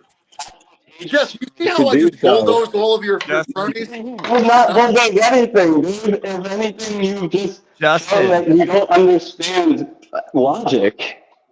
Why don't I understand Justin. logic? Why? Do you understand what health outcome data is? Understand he what doesn't. is? He's obese. Of course he doesn't. Yeah, I'm Not a just. clue. Can't you see me? Just my slab just flying all over. That's the point I wanted to make. Justin, you claim to support. Hold on, John natural Bob. things. Hold on a sec. Justin. Yeah. So the guys that you dump your karma on to kill animals, to feed you animals, those guys get mental health diseases, mental health problems. One of them is called PITS. It's perpetrator-induced traumatic syndrome. It's like PTSD. How is it natural to eat animals if when we kill them, we get mental health problems? I'm not sure that that's true. I've never heard that before. It's very true, Justin. Your ignorance Very doesn't true, mean that sir. something isn't true. Justin, we've had a few conversations about this on this show. I've explained it. Poison ivy is natural, If I dude. don't know something, I'll just admit I don't know enough about it to form an opinion. Unlike almost everyone on this planet, I don't know enough about it. Justin, when you come to realization, I've laid out ways even that we could eat meat completely morally, and not one of you has gotten started on that, which leads me to believe that it's not really about what you say it's about. Cultured meat is completely moral way to eat meat. Which way? Cultured meat, lab-grown meat. Yeah, but I don't want something grown in a lab. I'd rather just get a carcass that died, you know? well, no, there's an easier way to Justin, have morally correct meat. Why don't we discuss that though? You know, like why can't we build? You said you're against factory farms, right, Justin? Yeah, we turn farms into sanctuaries. Never kill an animal again, and shit will break. Like, it makes no difference where it comes from. What matters is it ethical? Yeah, right. That's the whole point. If we take the killing away, Cultured meat through precision fermentation or however they do it, which is actually not nearly as bad for your health as eating an animal carcass, and it could taste the same and have the same texture and everything. Biologically the same. It will have the same formation of proteins the animal carcass. Feces I don't want either. animal protein. All the animal products you eat right now are covered in feces, Justin. He'd think we rather lost eat everything. feces. He likes feces. That's why he shits on his body. Species. Ugh. Bob has spoken. Ugh. What is he? He just jumped on from another. I bet you his phone died. Yeah. Noodles, where are you Yeah. from? Massachusetts. Oh, cool. How'd you find us? First Beach Vegan Group. Oh, interesting. Well, welcome, brother. Yeah. Thank you. I actually had a question for whoever's running the stream. I don't know your name. Joseph, was it? That's me. Jeffrey. Was it Jeffrey, right? Yeah. I know you're into the whole like Passio natural law thing, but can you prove moral realism? Is moral realism what those guys call moral relativism? No, that would be Like- moral anti-realism. Anti-realism. So it'd be moral objectivism. So yeah, like moral realism is objective morality. Well, I mean, are you trying to say like, like there's like measurable like, wait, I'm not. I'm kind of I don't really know how to answer you right now.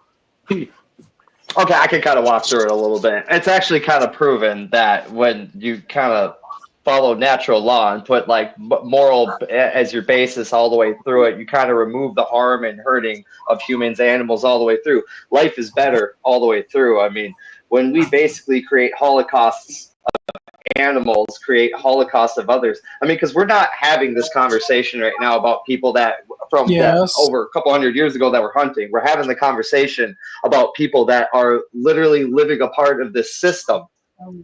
And yeah, life is always better when you focus better on So your life and leave other things alone. I think I'm not positive about my terminology here, but I think we're making Are you asking me to like prove like natural law, like that like there's actual like repercussions for negative behavior? like, so you're making like this normative claim. I think that's the right word. Like basically, something could be universally good, like thought of as good, or something could be thought of as good universally, but that doesn't make it inherently good. It still takes a mind to decide that it's good. No, I would say everyone could think something's good, but it doesn't make the world a better place, or it doesn't make everyone more prosperous just thinking something's good. Thoughts are, you know, like an idea is. Sorry, go ahead. You actually just showed that, like, you just debunked your own idea of moral realism with that statement. Explain how. Well, there's stuff that lots of people think is good that hurts lots of other people, and those people don't think it's good, and vice versa. Of course, but what about what people think are bad? That's also subjective. I think Why the does it point is exist that outside of- that wouldn't be something. So we have like cultural norms, right, which dictate what maybe some populations or societies would consider good or bad. But then I'm so we confused. have what we call. Are we having a moral law conversation or about? natural Are we law. talking about feelings? Is that what we're talking about? Because I don't care what people think are good or bad. If something That's fucking kind of died what I because think your we're feelings- unclear on. Yeah, I'm some with you people, too. there are So, real you know, laws in nature that don't care Mark, about what anyone thinks, but then there are things that people could think is good, like like everyone agreeing that murder is bad doesn't make murder bad. It's the actual like mental health repercussions that a community has that has murder in it. Like a I society can't understand. Well, prosper if there's bad, a bunch of immoral fucks in it just I being understand, but doing whatever the fuck they want. that doesn't make prospering like prospering Your, doesn't your audio's isn't really bad, so it's really kind of hard to figure out what you're saying because it goes in and out I can completely, that's and it's not been the whole time. Oh, okay. All right. Well, if it's too difficult, then I can just It's not too we can. difficult. I'd love to have the conversation because I'd love to hear what because I think that's we were actually watching a Patrick Smith video about the junk science of natural law where he I think has your position that there's nothing really, just feelings don't dictate morality, which I agree. It's actual, like the laws of nature dictate morality. So my Or you thing, don't think there's no morality I exists, don't or you don't believe in karma. I'm a moral anti-realist, and like meaning there is no such thing as morality outside of our own minds. So there's things Okay, like I get that. our preferences. Someone's audio is real choppy. But that's help define our own subjective morality, and generally a lot of people have like universal preferences, which is what allows us to build a society. But Is universal preferences what you're saying natural law is? I'm saying like I don't see Mark Passio, like I love what he says about like what he calls like the law of freedom, right? The problem is that by saying like the more morality increases, the more freedom increases, like people have different ideas about what is and isn't moral.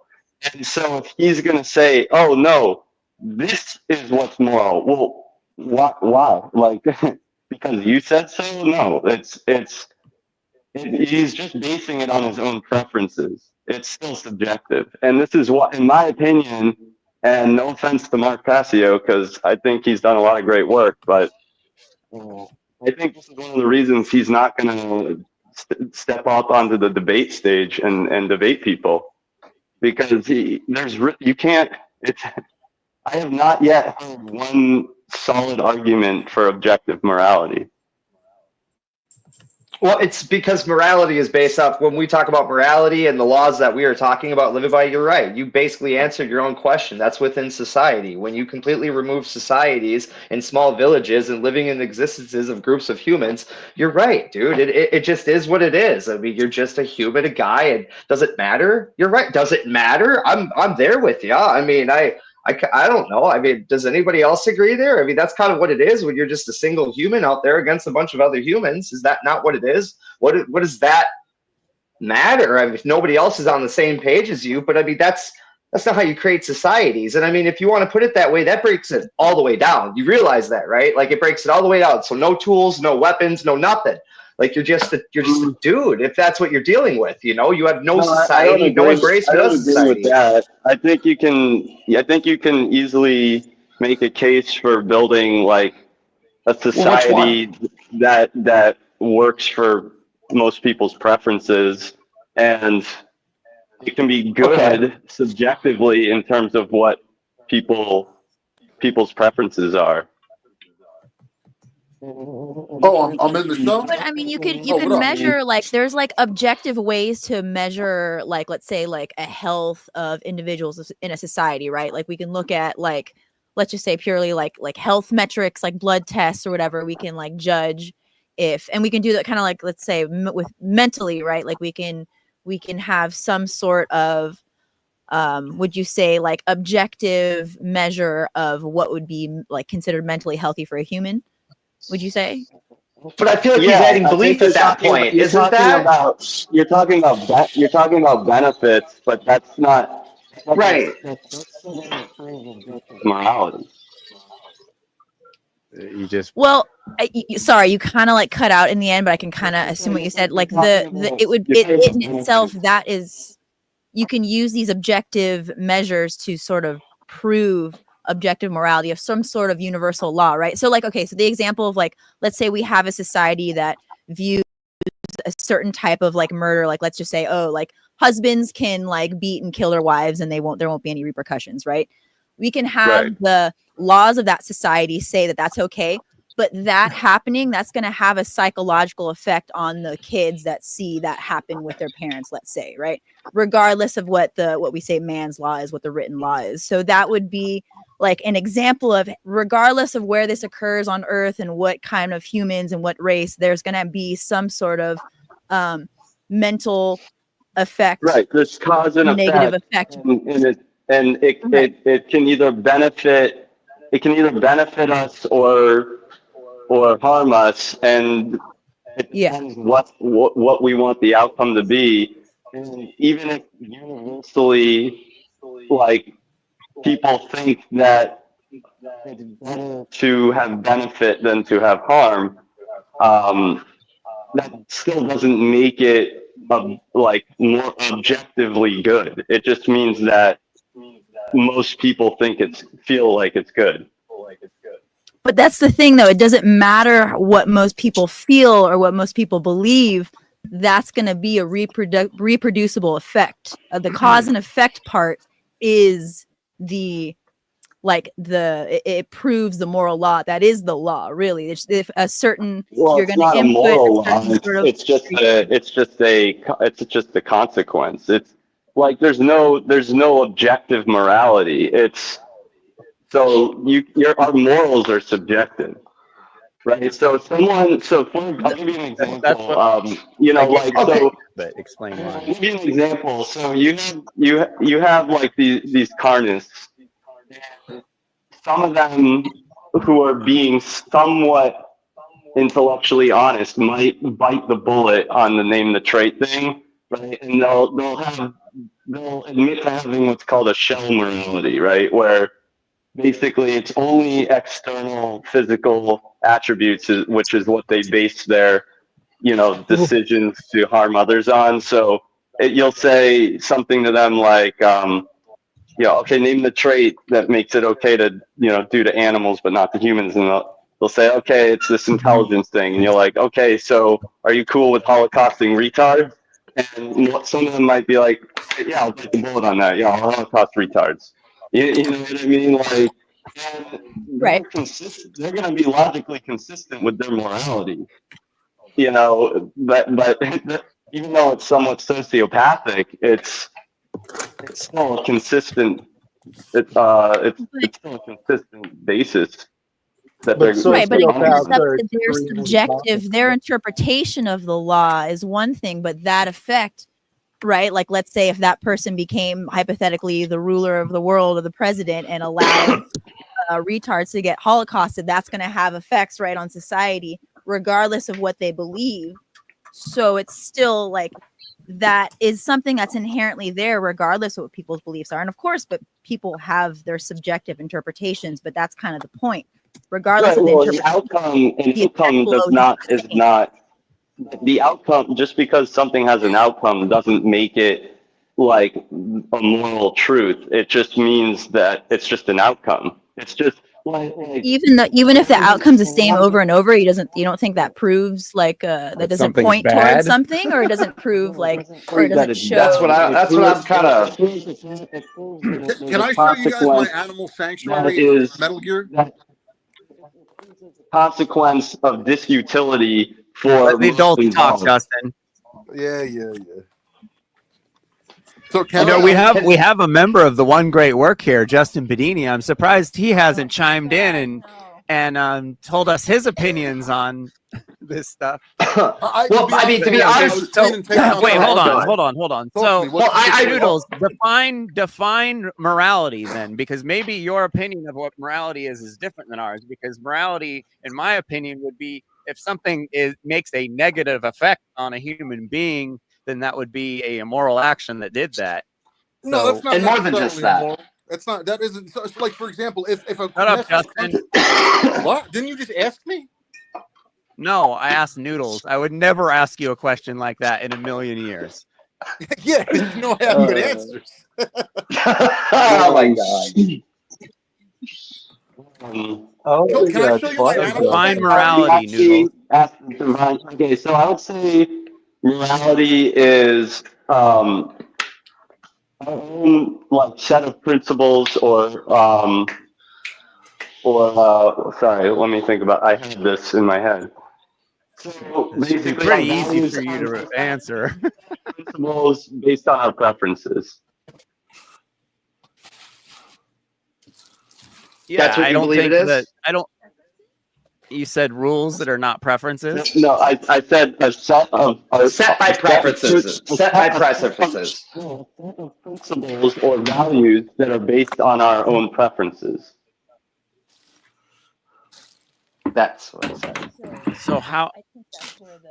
Yeah, I think this is where we're confused. I think this is where we're having a misunderstanding, is we have completely different opinions on what morality is. Well, I can tell you. Uh, I can tell you what's really moral okay. if you want. God damn it. Well, You know what? You know what? I'm curious. Go ahead, Justin. Go ahead. Let's Justin, hear just it. Get it out. Let's Get it out. fucking get it out. God damn it. Let's hear it. So here's how it actually works, right? So basically, and again, I know more about this than probably anyone on earth because I've been doing what's known as Of course. I was like 11. Of course. Long before, Yep. you know. Okay. We can So tell. anyway, No shirt. You were 11. Yeah, no, I'm serious. Yeah, I made a deal with myself to basically do the right thing when I was 11 due to being really through the roof. Oh, thank God he put a robe on. Thank you. Basically, I work for God. Anyway, my God. Yeah, right. Anyway, so Jesus was like a a vegan, lumberjack, Justin. I got like the red so coat dead looking right like now. Satan, don't I? Anyway, Yes. so Go yeah, on. that's all right. Well, they were friends Dude. once, right? So anyway, so I the wasn't way gonna it say works it, is but that you you did. have a conscience. You have these tools you were given by whatever created reality. That's why I don't mess with religions. So you've been given these tools to discern reality around you, right? So in other words, basically it's the golden rule. You're not supposed to do onto anything else what you don't want done onto you, which makes logical, perfect sense, you know?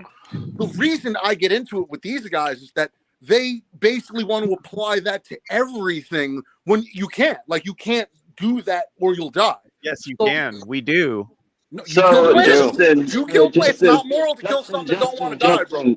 No, You it kill isn't. twice as many plants, though. We kill less you're plants. right. I do, but I don't make excuses We for it. kill I less just admit plants. I don't know what to do. I don't claim. But that's to- not a good excuse. It's not an excuse. I'm just telling you the truth. Justin, do you understand that the symmetry breaker for vegans is sentience? Do you understand that it's Yeah, dude, if sentience you that just go on matters? YouTube, if you go on YouTube, you'll find countless scientists He thinks proving plants are sentient that have no He agenda thinks or plants are allegiance to sentient anybody's as diet. They're just doing animals. science. I've known about this. I did reports on this in middle school. He's literally a real person that thinks animals feel and can talk and scream. Plants, yeah. They just He's do it in their not own that way. stupid, guys. The He way just is what thinks matters. that it's So the cool. way they do it is what matters. Okay. Let's No, just it's a walk good through this question. real I'm quick, asking, though. like, hold on, if I need to Say get they have somewhere some level and of I take a sentience. bicycle rather than a car, does it matter as long as I get there on time? What is the method? Justin, take your shirt back off. That robe looks terrible. It's not a robe. Let me ask you something. Do you my coat. believe That in looks way a better. so dead. Yeah, that's better. I'm so better. dead right now. That's better. What's that? hierarchy of do you believe in a hierarchy of sentience? No, I don't. So you think that all beings across the board are just as sentient as each other? You think that Wait. I might have misunderstood. Hold on. I might have misunderstood your question. Do you mean there's like certain beings are more valuable than others? No, I'm saying, do you believe in a hierarchy of sentience, meaning some beings are more sentient than others? I'm not sure because the thing is, it's like how do we how do we rate that? Like, are we just based off what we are? Because what if, for example, what if some plant beings came from another planet that didn't operate the same way that we do, but they were more intelligent? Like, would they not count because they don't operate similarly to us? I don't know, Justin. You're supposed to tell us. Oh God. No, I'm asking. I don't claim to have all the answers, unlike most God. people. You're the one that claims we're aliens. You therefore said think you have can all the have answers, whatever you fucking alien. I said I have all the. I might have said that in jest because I'm a comedian, Yes, but I don't you really did. mean I have all the answers. What's that? Why Let me ask you something. Hold on. Let me ask you something. Do you think God has a central nervous system? Do you think the creator of reality's got a central nervous system? I'd say God's closer to the plant life. You know? Why would you value a human over any other being? Why would I what? Why would you value a human over, say, a fly? That's simple. The selfish gene theory. We're more I would likely save a to puppy hold on, let me before answer the I save a question. The selfish gene theory. The fact of the matter is that life bait tends to protect life that's more similar to itself, which is my entire argument against the vegan community, is that you're too small-minded. You need to take a step back and be honest about the whole situation. Let me finish this point. In other words, let's just say the situation was like, I would save my brother if I had one over a stranger. It's not that the stranger is less valuable than my brother. I personally Do you believe in human rights? Do you believe in human rights, though? Well, can I just finish my point and then we'll get to the next one? So just to wrap up what I'm saying. So like, anyway, I would value my brother over. Well, let me just finish. So you understand where I'm coming from. My brother. My brother over a stranger. I would value a stranger over a dog. You understand? And on and on. The point is, it's not that one is necessarily more valuable than the other one. Okay, but let me ask this. Yes, Justin. All you need to say was yes. Human rights. Justin, do you believe in human rights? Define human rights. Well, okay, there's basic human about rights. Biden's version, or like whose version? What's your idea of human rights? Whose version? Your version. What is your version of human rights? And do you believe that it should be implemented for humanity? Implemented by who in what situation? You mean the government? I don't know. Let's talk simple. Let's say you were sick and you were outside of a hospital. Do you believe it's your right to get help? Do you like food? Some of it I do, some of it I don't. Like, okay. Do you believe that we have the right to? Do you believe that we have the right to, like, to be protected from harm or to live? Do you believe that we have the right to live? No, because peacefully? no, you don't have the right to live, because if something comes along and kills you, what happened to that right? Violated. What? It was violated. Let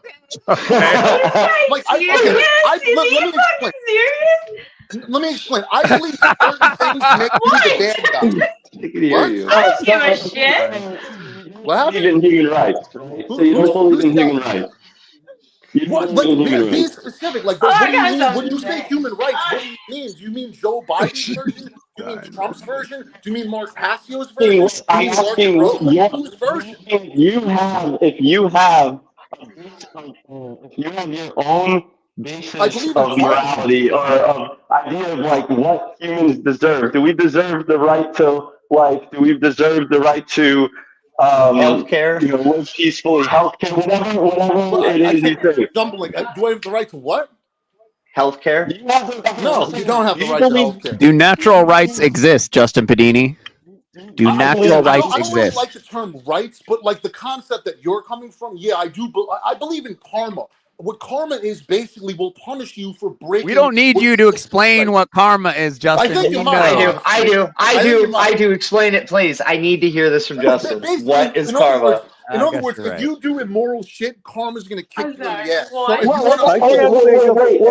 Anybody that deserves worse karma than Justin. He believes in karma, guys. Everybody's talking at once. Yeah, Padini.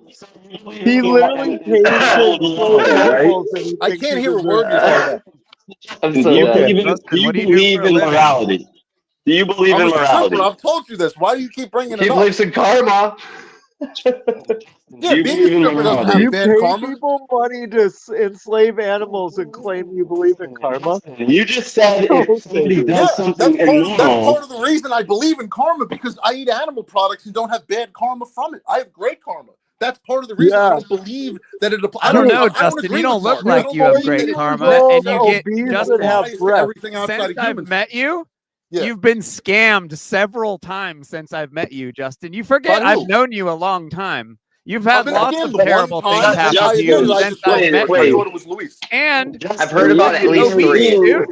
you're being somewhat inconsistent Who else? because you're What saying other that you scams? believe that you believe there is morality, right?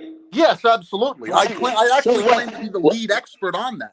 Actually, if anybody wants to take me up on that, please bring it. Definition of You think karma that again? there is Five morality? smartest guys on that subject.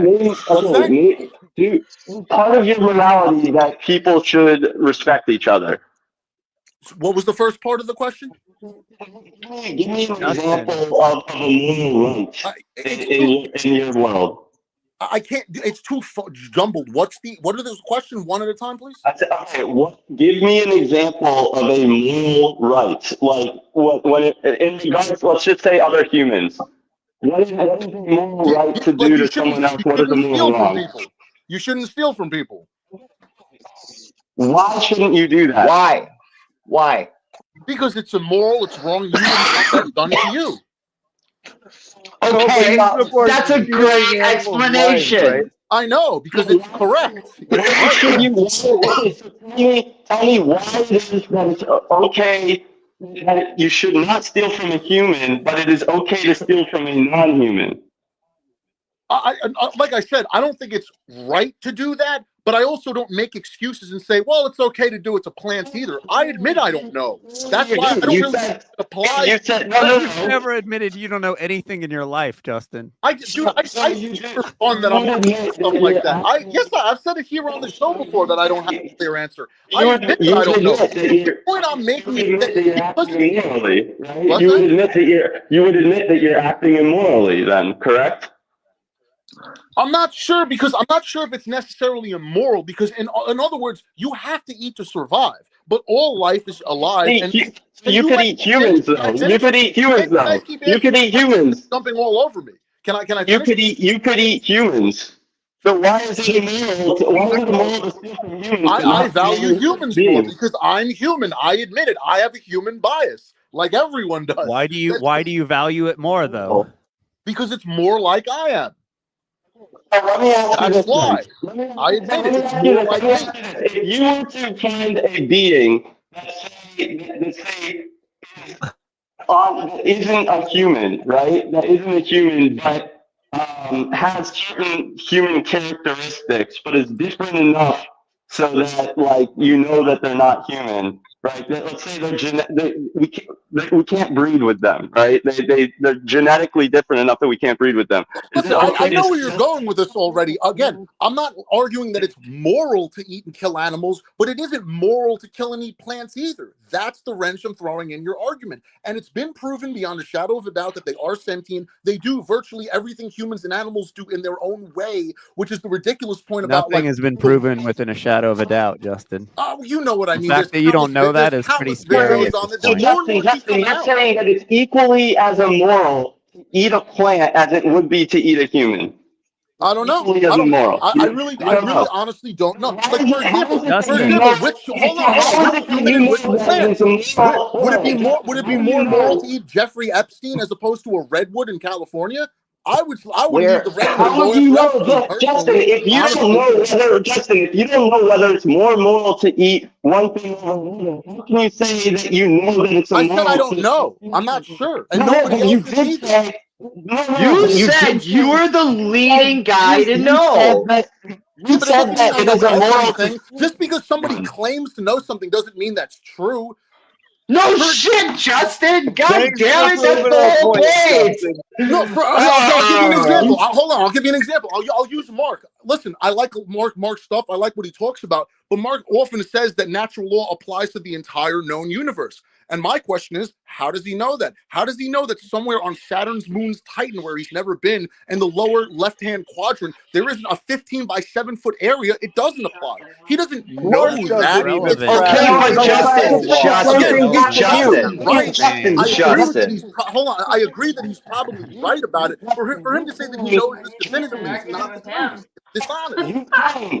You gonna tell me he's been a Titan? He's been a Titan?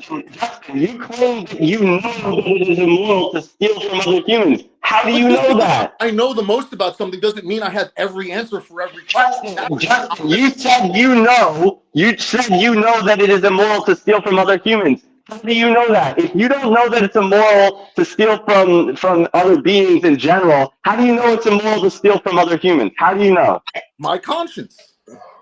Just your preferences. So basically, okay. So it's just based purely on your preferences. You don't know that it's a moral right or wrong. Everyone's preferences, everything. It's just, again, you have something built in. It's a claim. that's It's nothing but a claim. Like we when learned you're earlier. So It's you making have a claim to that you can't know that it's- substantiate. I'm very much with that. More moral to not can't steal prove from it. other humans. You don't know that it's more moral.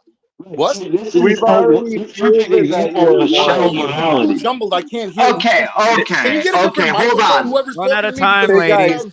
crazy. Everybody We chill. need to fix that guy's mic because Yeah, we his can't mic, it just- understand shit and it's it sounds like destroying he's the drowning. quality of the show. Number one. Noodles, Number go two, down to Walmart Justin? for like $4. You can get a headpiece and you'll come in clear. Justin, It we sucks have proven having that you you're break it immoral up. because you support bestiality, dude. And that's fucking this is why immoral. nobody and takes you you've even serious. You're admitted to it. vicious for like You paid I mean, people he's money not you eat animal wrong. products, so that means that Look you're up a responsible cow's for World War One because somebody fucked up. related to someone. Dude, give it a rest. You sound ridiculous. He's You also support not wrong if he bestiality, said dude. that. You support bestiality. Listen, You've let's admitted get it. back to what we were World talking War about. One, Spanish You were flu, just pandemic. eating He's not today, too right wrong. to kill animals, but I don't think it's right to kill plants either. And you said it. You support bestiality. I get the central nervous system. I know. It was weird. You He said, claim it was it's weird he said immoral that. and then you support it, proving you're immoral. Isn't that Okay, true? You but hold said on, Justin. bestiality is immoral. You fucking yourself said it. And then you pay people money to perform acts of bestiality, proving you're fucking immoral and that you're not morally consistent. Fucking for the win. Hold on. Let me just ask this in a simplicity. In the wild, with nothing else running around and nothing else doing its thing, Justin, do you think chickens and cows would exist? Do you think in this world of what is happening, do you think chickens and cows would exist? Or do you think they would have already just been destroyed out of existence if we as humans were not breeding them into existence?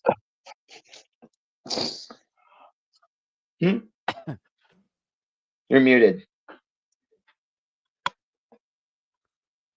Justin, you're muted.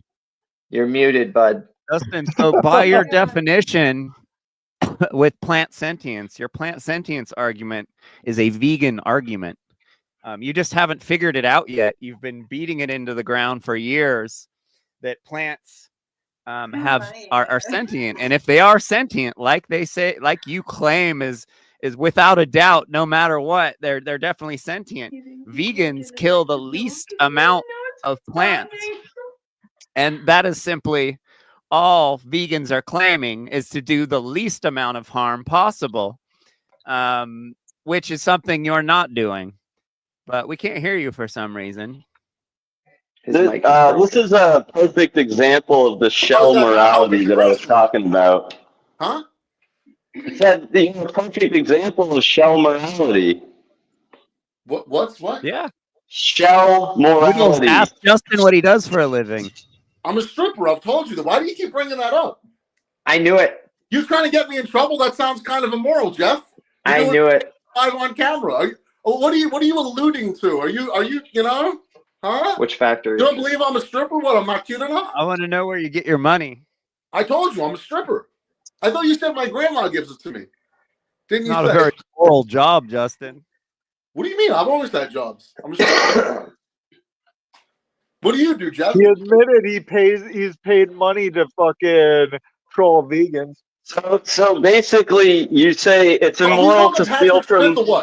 You're basically saying it's immoral to steal from humans because they look like us and they sound like us. I'm explaining. Justin's moral compass is so broken he can't find his way to the parking lot half the fucking day.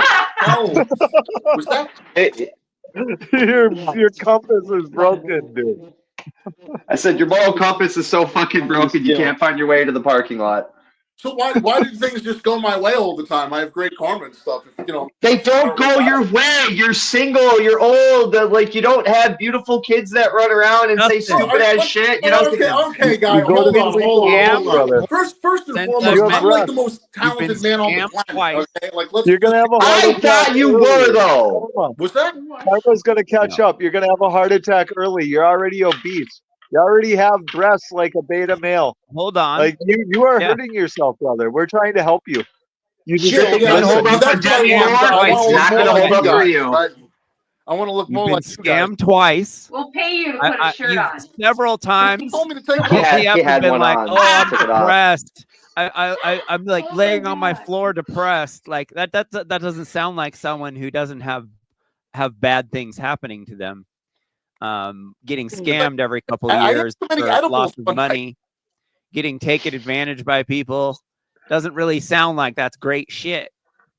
And like how great could your life be living in New York, bro? You know, like being a part of the system, completely being a part of the system, paying into the tax machine with your little double apartment that you rent out.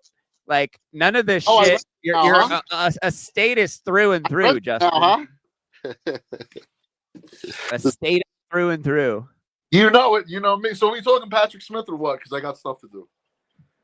Patrick Smith. Oh yeah, you hate when I start bringing up that shit, huh? Yeah. Let's listen to Justin's amazing debate where he completely destroys this clown who could be who my 8-year-old daughter could destroy this guy in a debate. I fucking ruined. Let's hear how good Justin does in this debate. Oh boy. Oh no.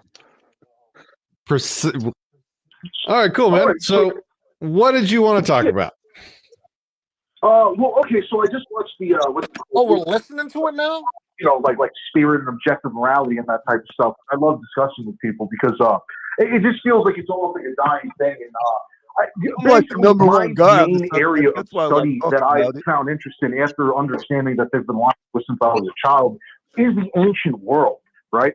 And I feel this is why, like, one of the reasons I like to work with like the occult people, because like when you understand that these ancient people had much higher technology than we did. Like again, like would you argue that you know the Egyptians weren't smarter than us? Like we don't know how to build half of the shit that they did now. You know what? So, what's that? What do you mean we don't know how to build half the shit they did?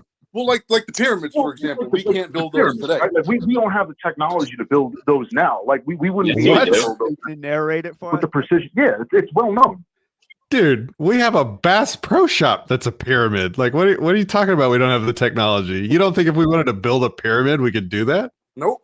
No, we could. No, what I'm saying is we could build pyramidal structures, but not with the precision and the alignment that these people did in the ancient world. Like, for example, the Great Pyramid of Giza is so mathematically precise. It's within like a half of a centimeter of true north. Like we don't have the technology to do that now. Not with the megalithic stones and stuff. Absolutely not. What? Dude, come on. I bet we could even. I bet we could go way farther than that. I bet we could design robots that would build it for us with precision GPS coordinates. Dude, the current generation of like microprocessors in your computers is like 10 nanometers. Tell me we can't put some rocks. Tell me we can't put some big rocks in a measured line. Come on, dude. Come on. My man, big rocks. Some of those stones were like 40 tons. You know what I mean? Like, you know, man. Like, why haven't we done anything even that remotely isn't halfway as impressive as those things? You know, we haven't. Suppressed technology. The Eiffel Tower, like that's not nearly as impressive as the pyramids of Giza or any of the ancient structures in the ancient world. You know, like take for example, did you ever see the video I did on the Great Pyramid of Giza? it's like kind of amusing and stuff. But at the same time, like I pointed out some really interesting anomalies. Like for example, the Great Pyramid of Giza has a door and a hinge. It's like I think it's like 40,000 pounds or something like that, and it's so mathematically precise that a little girl could push it open. You know, like who figured this out in the ancient world? You see what I'm saying? Like so. Basically, the reason I'm discussing this is what I'm trying to say is these people were obsessed with spirit and basically because they would bring their spirits like greater heights, they would create and create they would come up with greater things. You know what I'm saying? And it's kind of lost to us in the modern world, like our cities and stuff. For example, if we were to leave our cities, right, untouched for like 20 years, I don't know if you ever played The Last of Us, but that's a great example of how, you know, the skyscrapers are all starting to collapse and stuff like that. Bro, those pyramids are easily over 100,000 years old. You know what I mean? And they're still sitting out there baking in the desert doing great. You know? So like, okay, just because a building collapsed, hold on, just because a building collapsed.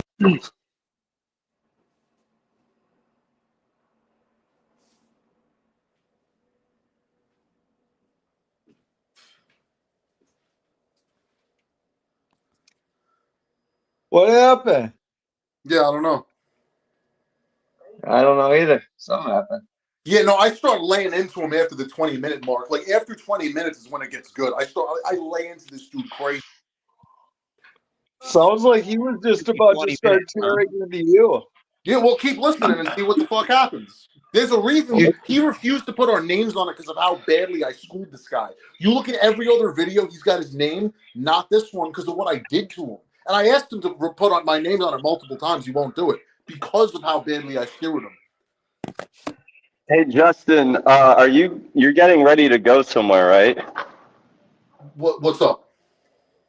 Are you getting ready to head out somewhere? Well, I got to do a couple of things. What's the deal? Yeah, I bet you do. I bet you do. Are you when you get ready? Do you are you like freshening up? Are you brushing your teeth or you like putting on cologne or anything? No. Oh yeah. Oh yeah. Why? But what are you trying to get off or something? What's up? I'm asking if you use products that to freshen yourself up, like shampoo. I mean, I have coconut oil. I have like all natural products, you know. Natural products. Oh, okay. You look like you use coconut oil. I do, don't I? Oh, you do. Do you not wash? What do you wash your hair with? I got some stuff called Daddy O's from Lush. Well, can you read the ingredients? Can you read the ingredients on that for us? Yeah.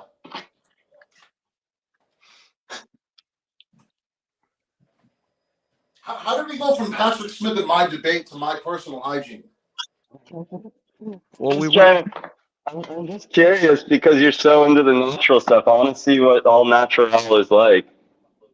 I just mean not trying to be poisoned by the big corporations and the government, you know, like they fill your feet. Something from Lush? Lush not a big corporation. Lush good Thank stuff. you. Justin. Yeah. It only doesn't matter when it's good shit. Tell me if there's anything interesting about this video. Learn something new every day. What video? Recognize anyone? It's hard to see. I see. What's that? It's hard to see. Who is it? Was that Mark? What is that, Mark?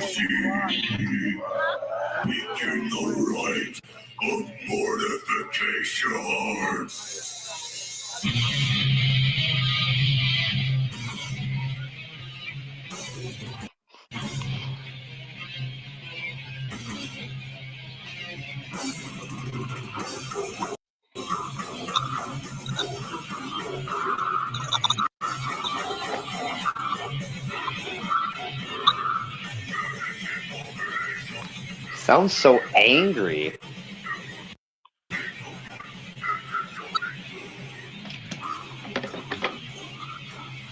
There's Mark Passio on vocals in 1993. Yeah, I tuned it, yeah.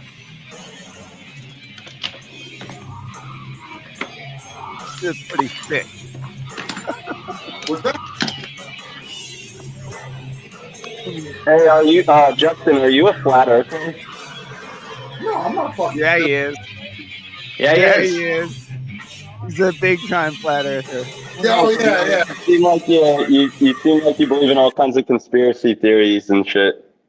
No, I told you. I'm He like, I'm thinks not he trying to thinks shoot on giants Earth. and aliens built the pyramids. What's that? Yeah, he doesn't think humans are from Earth, but for some reason he thinks they have the right to do whatever we want on it. No. It's okay. To be clear, so you understand, what I think humanity is the offspring of another race of beings that came here, and they created us in their image. That's why we're so out of bounds with everything on the planet. Like, for example, I just wanted to say something real quick, Justin. Every time you go on the show, the numbers plummet. Justin, do you believe? Every time you come on the show, it goes from like 15 to 4. Justin, do you believe in the scientific method? Yeah.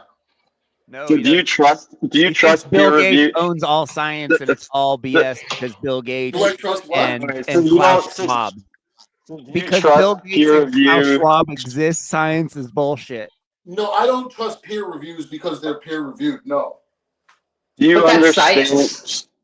Do you understand how to read? Do you understand how to read, like how to read the study and?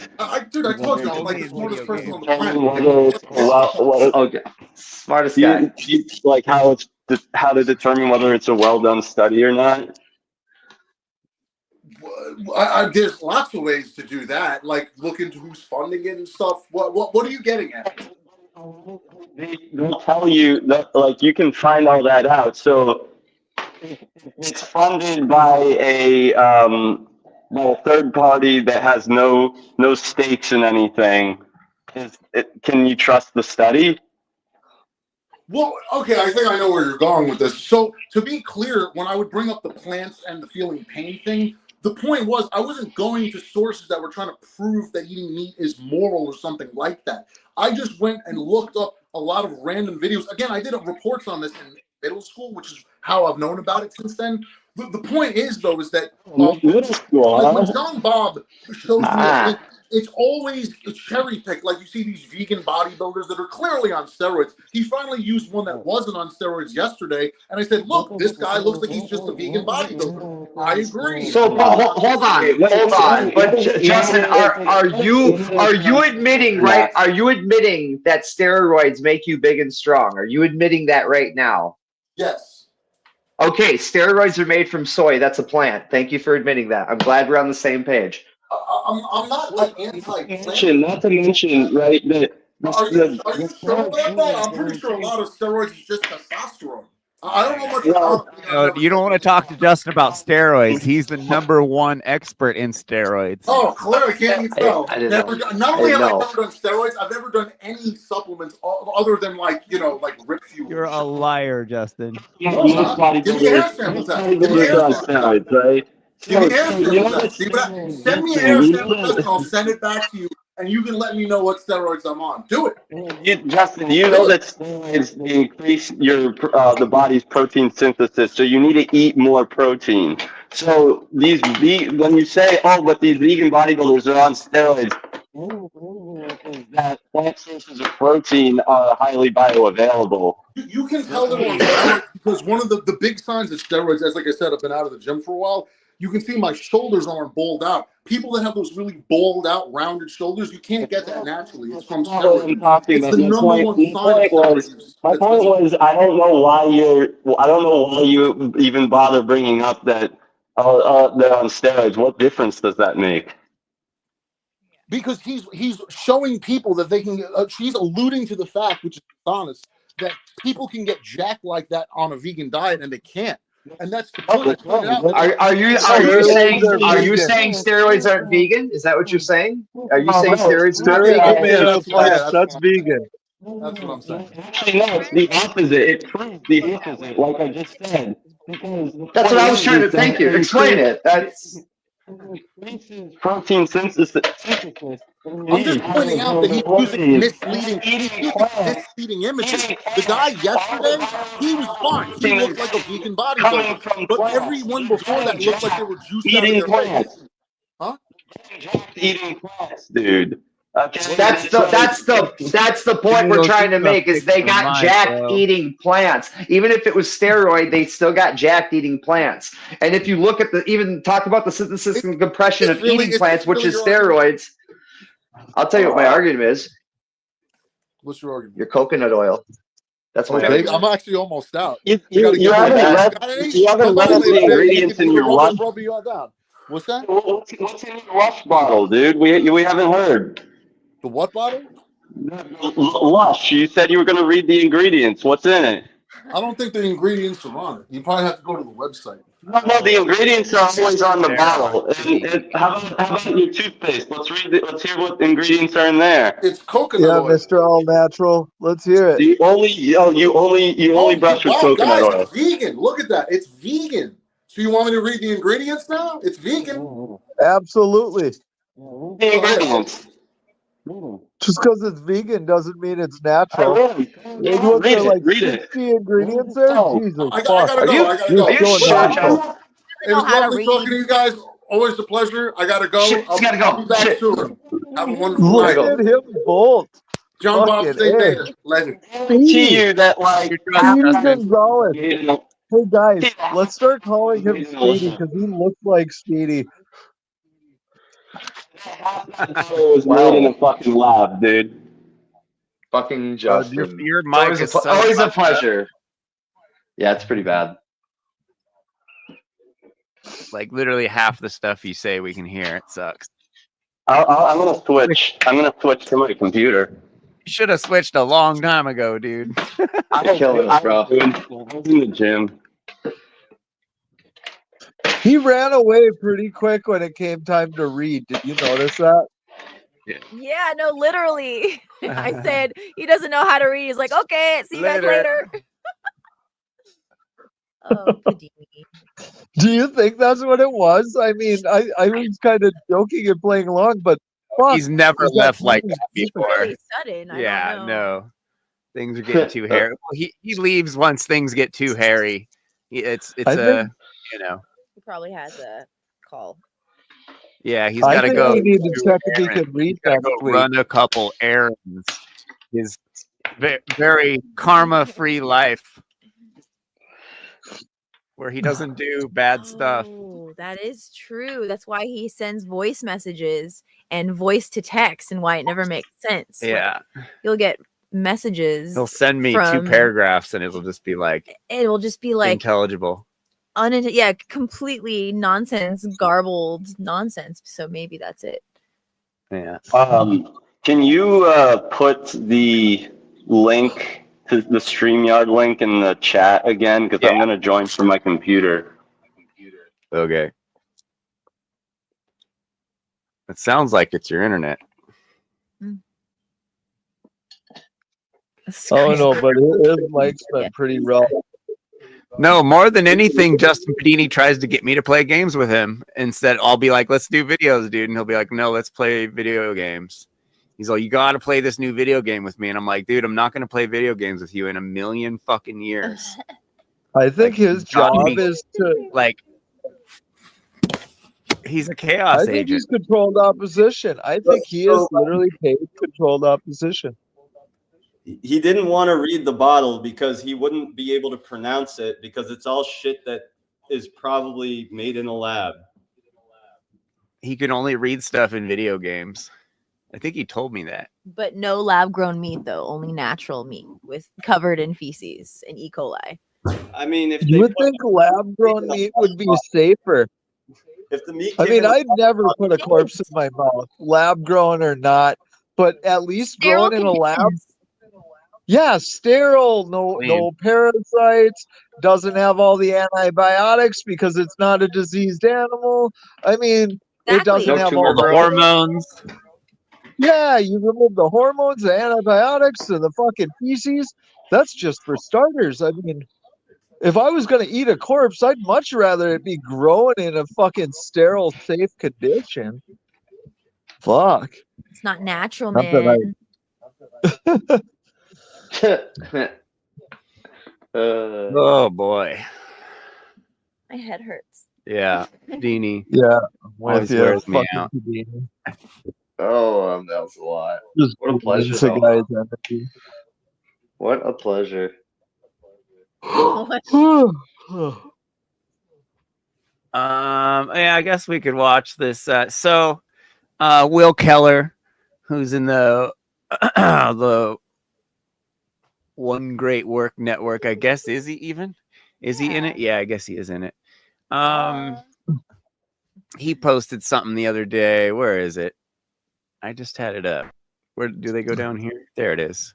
So he's been posting a lot because he blocked all of us immediately once we started questioning his ethics.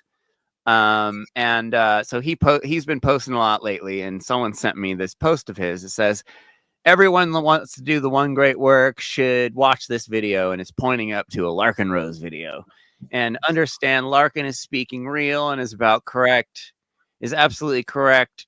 Doing the One Great Work means to morally educate the public, but expect pushback from the public and mostly from the Freedom Truth movement. This is obviously about me. Mark has talked about this thoroughly in his live shows. I love when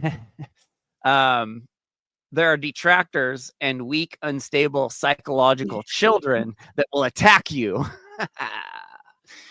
This will test your resilience and focus on the objective. One great work.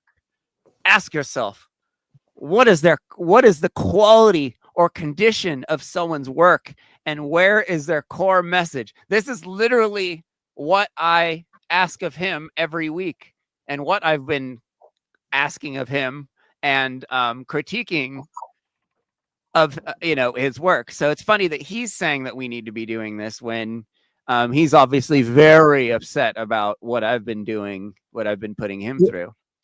Yeah, well, he can't take. So what is the constructive quality or condition criticism. of someone's work, and what is their core message? What is someone spending most of their spiritual currency towards?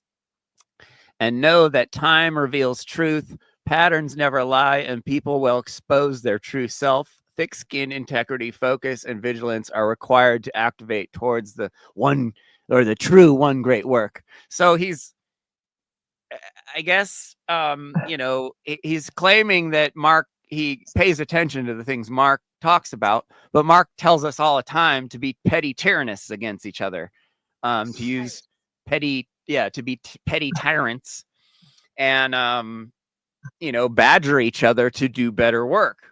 And this is something we've been doing to Will for over a year now, is critiquing his terrible work, and hoping that he loosens up again a little bit, acts himself a little bit, because the dude's like cosplaying most of the time. Most of these motherfuckers are. They're not in line with natural law. It's unbearable how much these guys, how cringe these dudes are with their cosplaying. It's ridiculous. And I know these guys have good work in them. That's why I'm trying to, put their asses underneath the fire. So he's looking to Larken Rose, which is all the carnists go to Larken Rose, because he's the Mark Passio that allows meat eating. And Right. I don't know why this guy, this dude doesn't talk about natural law at all. He doesn't show us anything he's doing in his life to make the world a better place outside of beg for money on the internet and like pimp out his girlfriend, which is really weird. But where'd everything go? Yo, did you ever do a response video to his his response to vegans? Yeah, it's really, when you watch it, it's not even worth it. Like, it's so boring. He's just playing on definitions and like, oh, I'm gonna trigger irrational vegans by saying that meat isn't murder because murder is actually by definition only against other humans. Like it's like he doesn't even really give any opinions necessarily. He's just it's nothing but straw men against some vegan character that he has built up in his head. But it's mostly he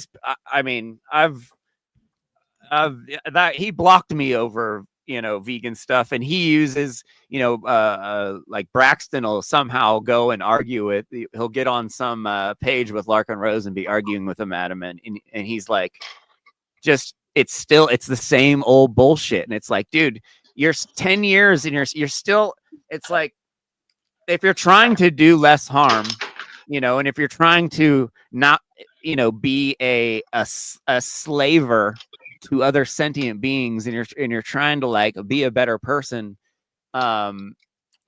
you think you'd like change your opinions over time, or you'd at least like like a lot of people that are around Mark, they're like, okay, well, I'm a carnist still, but I understand that I'm doing wrong, and I understand that I need to be changing, and it's really hard for me, and whatever, and that's great.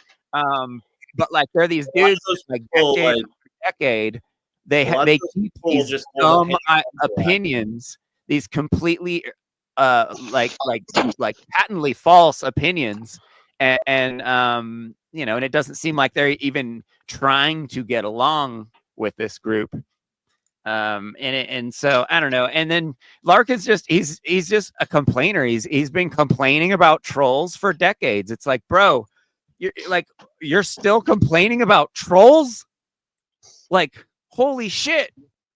But I assume this is another video of him complaining about trolls in the Liberty Movement and begging for some more money. But I was told I need to watch this. And if Will Keller is, I don't know. Let's see what Larken Rose has to say. Jesus fucking Christ. Hey, Larken Rose here. I'm going to do one of these videos where I do a short version for YouTube and then OG troll more in depth on the Rose channel. This is one I hesitate to do. And John Bob, what do you think about Larken Rose?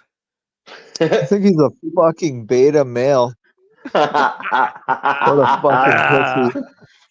He fucking right he is. The topic of the video is actually why I hesitate to do it. It I has gotta to do speed with this shit up for sure. the This guy's obnoxious slow as shit. drama and the counterproductive, just toxic stupidity.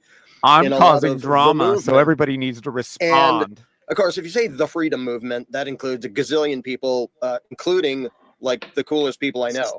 A lot of really cool people and really smart people, like actually doing things to make the world a better place. So I don't want to paint the movement with a big broad brush. Yeah, but there are lots of people who describe themselves as pro-freedom and think of themselves as pro-freedom. And not only do they not do a good job of spreading the message, but they are literally the biggest obstacle to those of us actually. I'm pro-freedom, but I'm going to enslave sentient beings. I'm against slavery, but I'm gonna be. I'm against the government, and I'm against slavery, but I'm gonna be the government and be the slaver to sentient beings that are very close to me in what we care about and feeling real funny. It's completely okay to be government to animals, to enslave animals, or to enslave humans by putting them through psychological trauma to kill animals so you can eat meat. The meat that's the most highly subsidized food that we have access to, highly taxed. A huge part of our tax dollars goes to the meat and dairy industry. And that's totally cool. It's totally cool to Larken Rose because fuck vegans. That's why. Well, think about this. Look at him. Something worthwhile. And I'm going to talk about my own. Well, he's bloated from doing testosterone. Well, he's also a roly-poly he's been on piece test of for a shit. while. Yeah. I mean, and honestly, what kind of dude? He's fucking You married. get low What kind testosterone of from eating like shit, eating meat and dairy, eating a diet that's not meant for your body. You get low Dude, I T, and then said you have to get on pharmaceuticals. Oh, now you're a slave to the pharmaceutical industry, Larken Rose. You got to do testosterone for the rest of your life, soy boy. Testosterone is soy based. So now this pharmaceutical junkie over here is going to tell us advice about life, and he's going to critique other truthers when he's a pharmaceutical junkie. and he eats Yeah, I Domino's. know a lot of other people have had similar experiences. I'm not going to name names in the YouTube version because I don't care about the stupid drama, but it's important to understand what's going on and Never why. say my name. For your own sanity and also for the sake of understanding the truth and like what are we up against to try to get the world to give up statism, because it's very easy to look at the movement and say, if this is the best we can do with like voluntarists and anarchists, are we sort of doomed? Because a bunch of this is a mess. And I talked about that when the anarchists came out on HBO, and a number of people complained like that was a hit piece. It's like, no, it wasn't. They told the most interesting parts of a story that actually happened. And if you're saying, well, they were trying to make us look bad, what us? Like the us, if by us you're describing all anarchists, we are the ones who made us look bad. And no, there is no all. To not understand why can make you very frustrated. If you like have hope in humanity and you just learn about the concepts of like self-ownership and non-aggression, and you're like, rah, rah, rah, this is great. And then you like go to an event or something, or you start chatting in groups. And non-aggression only to humans, not to other highly sentient beings. Fuck them. I'm going to be the government and the slaver to those guys. I'm going to put those animals on my plantation, and I'm going to put the psychological trauma that I would need to be going through to eat meat on someone else, because fuck them. They're poor and they have to go do that job because they have no other option. Fucking scumbag. Total scumbag. He eats Domino's. Domino's. You find a bunch of like unstable people. Like these guys that they're proud that they don't punch other humans every day. That's literally what all these clowns have gotten famous for. Non-aggression principle against humans. Oh, like it's so hard not to fucking fight people every day. You need to have a bunch of people support you by sending you donations because you tell people not to fucking punch other people. Like, give me a fucking break, dude. I just don't understand how you claim when it comes to humans is like the first step in like trying to be a good person, and like you get over that part real quick and you go on to more advanced stuff, the harder things that it's harder to do, not just not punching people every day, not aggressing on your neighbor. Like that should be the easiest thing you do in your day if you're not a psycho. But if you got to pat yourself on the back every day, I believe in the nap because you don't punch other humans. It's not just about humans. It's about everybody and everything. You don't aggress on anyone. Larken Rose fucking hates me because Sorry, Christian. Yeah, what? And that's where. Oh no, I was just saying. I was saying like Larken Rose hates me because every single time I point out the fact that he supports government programs and things. I remember when I walked him through the Domino's thing, and I was like, "Do you eat Domino's?" And he's like, "Yeah, why?" I was like, "Okay, so you support government programs?" He's like, "No, I don't." I was like, "You're not aware that the government actually doesn't only subsidize?" I was like, "Not only does the government subsidize Domino's, but they literally pay Domino's in upwards of $10 million a year to basically promote the cheese and dairy industry." Like literally, that's why you see so many commercials with cheese, extra cheese. Like there are literally government employees out there that just sit there and come with ideas on how to promote more cheese, more dairy, more meat. Yeah. And why this shit exists. He's a pharmaceutical junkie. On top of it, he tells people not to go get the jab, but it's okay to go do testosterone. He's got and take blood thinners and Oh yeah, that's Knows like what when you look at these, it's like not only that, but he takes like blood thinners and shit. He's probably on erectile dysfunction medication. I'm sure his list is about 10 to 12 pills that he only tells people about one of. No, you would never, if you met this guy, if you watched this guy for a month, you would never think he was a truther. Guaranteed. In his actions, in his daily actions, you would never know he was someone who believed in natural law, which I've never heard him say the words before. I'm sure he has, but I don't understand why he's on Mark's One Great Work, because he's more just like very short. He's more just like a hardcore libertarian kind of dude. Yeah, like the kind of no, dude for the basics, the he's most like basic libertarian shit. Florida. Basic. Yo. No, I agree there. Which should be like 6 months of your career as being like a truther. You should be like, oh, I think we should have a small government. We need to like have the Libertarian Party take over and all that shit. You believe that for like a little bit, but after a while, you'll wait. No, we don't need any government. Like fuck that.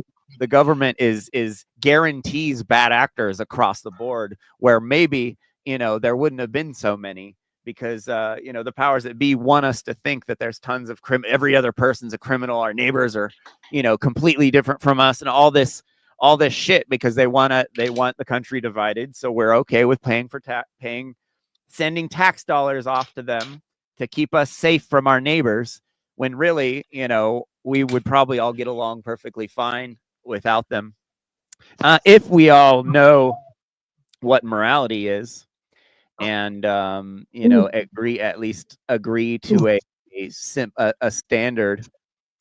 But right now, I think if government went away, a worse one would immediately replace it, because people aren't ready yet to be free. They want to talk about it all day, but they don't want to practice it in any way whatsoever. They don't want to limit the amount of involvement they have in the government. They don't want to lower the amount of tax dollars they give to the government. They don't want to lower the amount of materialism that they have in their lives. They just want to buy all the shit and want all the things. And, just it's a psychopathic system of waste that's been going on for a long time. And it's completely immoral and satanic.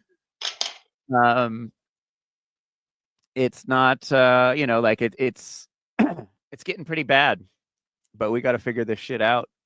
So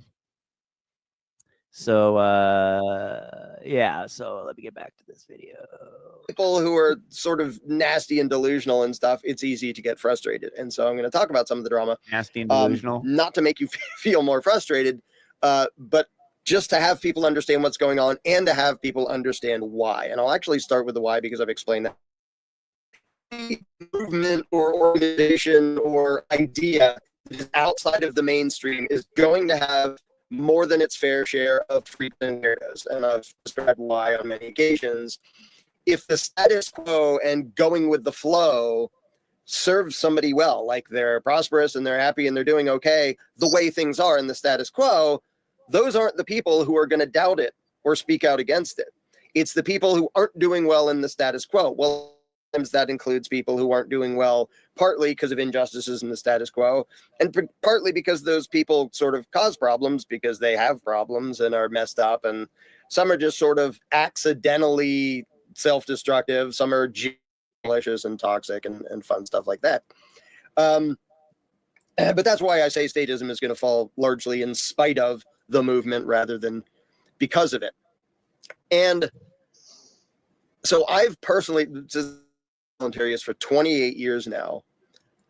I've gotten way more friction and just overt hatred and slander flung at me and spread about me and sabotage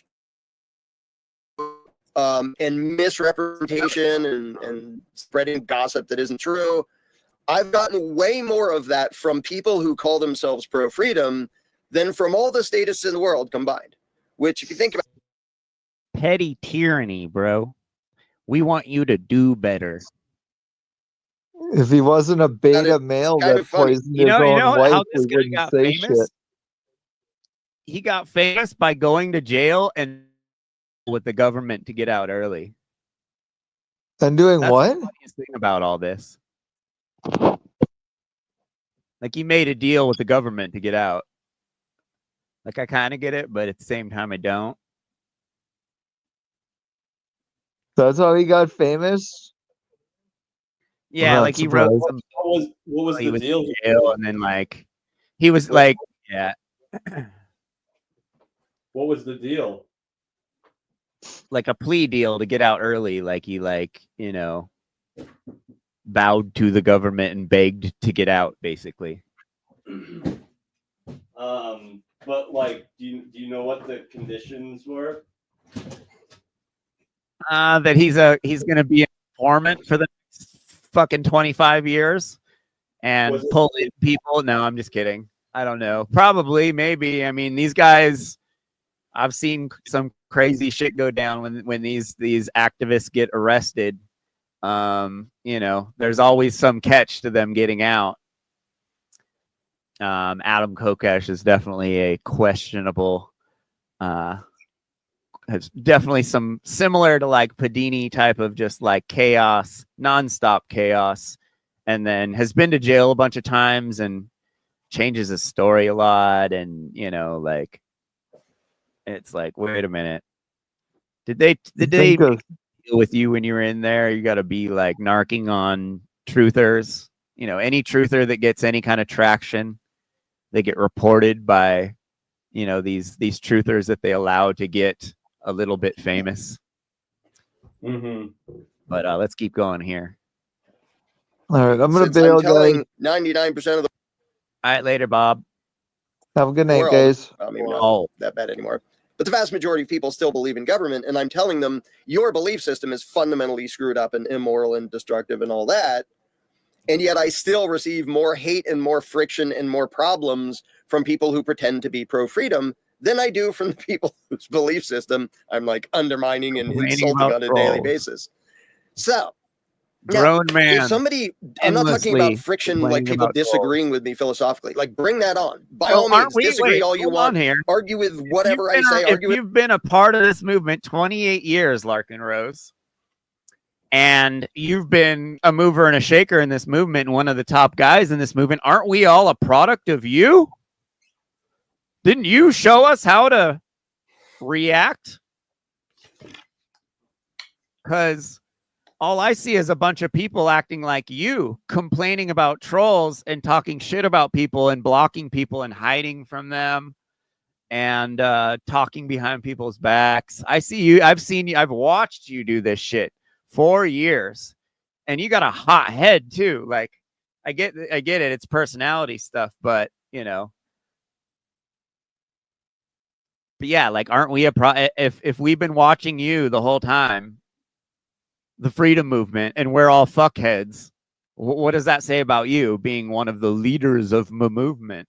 with what anybody says. I'm not talking about like actual disagreements of principles or ideas. I think that's a good thing.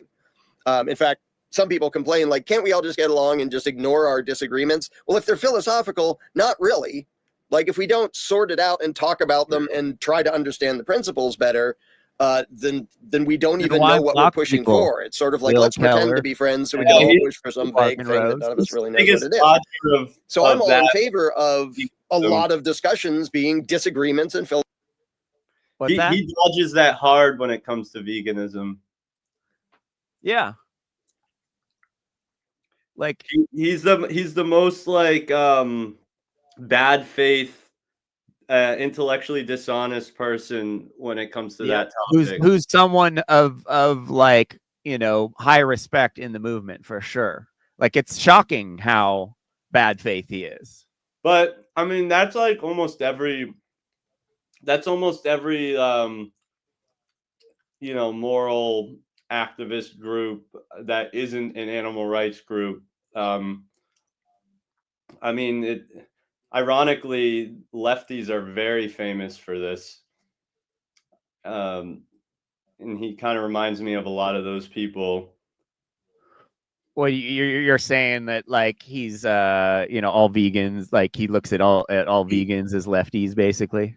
No, I'm saying that like there's a lot of people that are, have a lot of conviction for whatever their cause is, and and they might be even really well spoken and really intelligent when it comes to that thing. But then when you confront them with veganism, they become like completely irrational. And Yeah, they have the terrible arguments, and where you're just like, bro, you can't possibly actually believe this argument.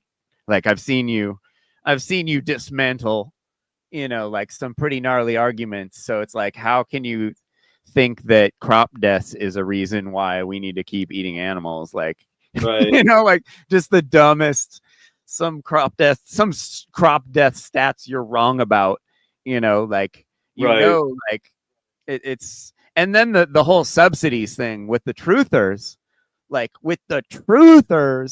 they can't get around how subsidized meat and dairy is. And so they do not want to hear that shit, especially some of these truthers that are carnivore dieters. It's like, okay, so you who's supposed to be like fiscally conservative, and economically intelligent, you're going to say, that it's okay for the government to take taxes so we can artificially prop up the meat and dairy industry that would never be able to hold itself up without government subsidies. Like, holy shit. Like meat and dairy, like it would become a delicacy immediately overnight. No one would be able to afford it if government wasn't paying for it. It would again be something that only the rich and elite would be able to afford, which is how it should be. It's free market. Let the market decide what happens with meat and dairy. The market's not gonna react well to it because the market doesn't have the money for shit like that. It costs an insane amount of money to raise an animal, all the way through. I mean, that's why they kill the animals so young, is because it costs so much to raise them. So the amount of time and labor and water and food and medical attention and land and permitting and licensing and shipping and all the stuff that's involved. It's absolutely economically psychopathic to raise animals to chop up for a minuscule amount of calories. It takes billions and billions and billions of calories to make a cow that only makes millions of calories. It's absolutely a psychopathic tradition that needs to be stopped. And these truthers, if they were actually if they actually believed in and acted out their principles, they would all be vegan, because it's by far the most vegan, or the most anarchist diet. It is not enslaving other sentient beings for food, and it's not subsidizing. Cheating the free market is what it's doing with the subsidies. And so it's like, it's really hard for the truthers to when I start laying him in on them with that stuff. They're just like, oh, I don't want to hear that at all, because that makes me not even look like a libertarian anymore, let alone an anarchist. Like, the definition of anarchy is without rulers, without slavery. We enslave animals for food unnecessarily, out of tradition, artificially subsidized and held up industry, that the government, that would only happen with government monopolies and shit like that. It's absolutely nuts. That these truthers, these guys, these pillars of the truth community don't get this shit yet. And then that's the worst part. Like you're saying, it's like their arguments are so dumb, but it's like, if they were really smart, they would be like, no, you're right, I need to start changing my life, and just drag ass, but they actually are anti-vegan.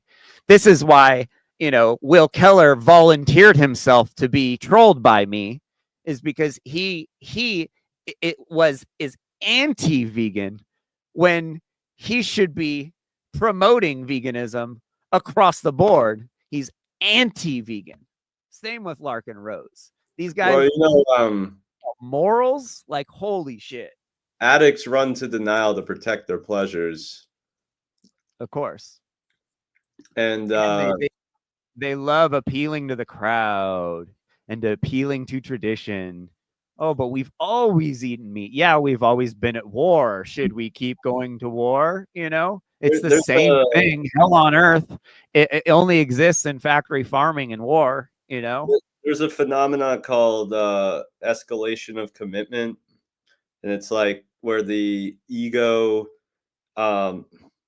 is so fragile that, like, let's say like the person's been doing something that it's been shown and proven to them that their action is like, giving them like a negative outcome, but their ego is so fragile that to protect itself, it will double down on the action rather than look at these it's carnivore dieters, dude. You think they aren't all having symptoms? Like the guys, the carnivore dieters that have dropped the diet, that aren't liars, are outing these guys. They're like, dude, your testosterone plummets on this diet. I can't sleep on this diet. Like, I'm having heart palpitations on this diet. And these are really, like, quote unquote healthy dudes. So it's like we're seeing that with this, because they all want to be a part of the crowd. They want to be in the crowd that Joe Rogan's in. They want to be in the crowd that Jordan Peterson's in, and just groupthink and toss around these facts that are factually incorrect as if they are true. And then they come across one of us and they're just like, they don't know what to do. And then they all have the same, it's exactly what you're saying, like their arguments, just their intelligence goes in the toilet when it comes to the vegan stuff. Because it's really hard people don't want to change. People just want to get famous in the liberty movement because they don't punch their neighbor. Like, all these guys just want to get clout and socialize off of nothing, off of literally doing nothing. Like, doing nothing. Infield baseball, like all these guys, like, at least from like Mark's group, like he does these classes, and these dudes all just like do podcasts together week after week to the same crowd. They don't actually try and promote their content to new people in the least bit. They simply want their little circle they want to see their head up there with the other people saying smart sounding shit, and that's all they fucking care about. They don't engage with anyone that is outside of their own circle, where everyone already knows this shit. It's complete baseball fake activism. Do you think Mark encourages them, like, at all to step outside of their, like, he'll say that he does in his podcast, but I mean, what do you think he actually tells them when they're doing that shit? Like, does he Mark's greatest compromise is that he's allowed people to get to him by paying money, and he will never speak out against anyone who gives him money. Mm-hmm. Therefore, we're in this debacle where his network, which you can basically pay to be on. I mean, look at Justin Pedini. Why would Justin Pedini be on any network in the world?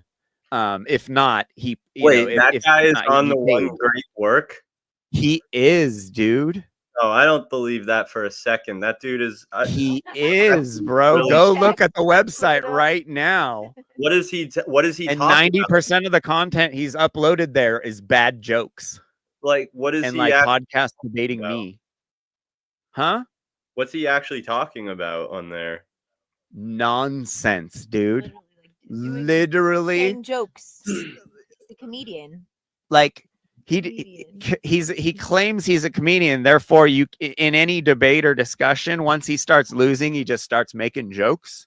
He's one of the most frustrating people to be friends with in the world, because like he's like a 11-year-old kid.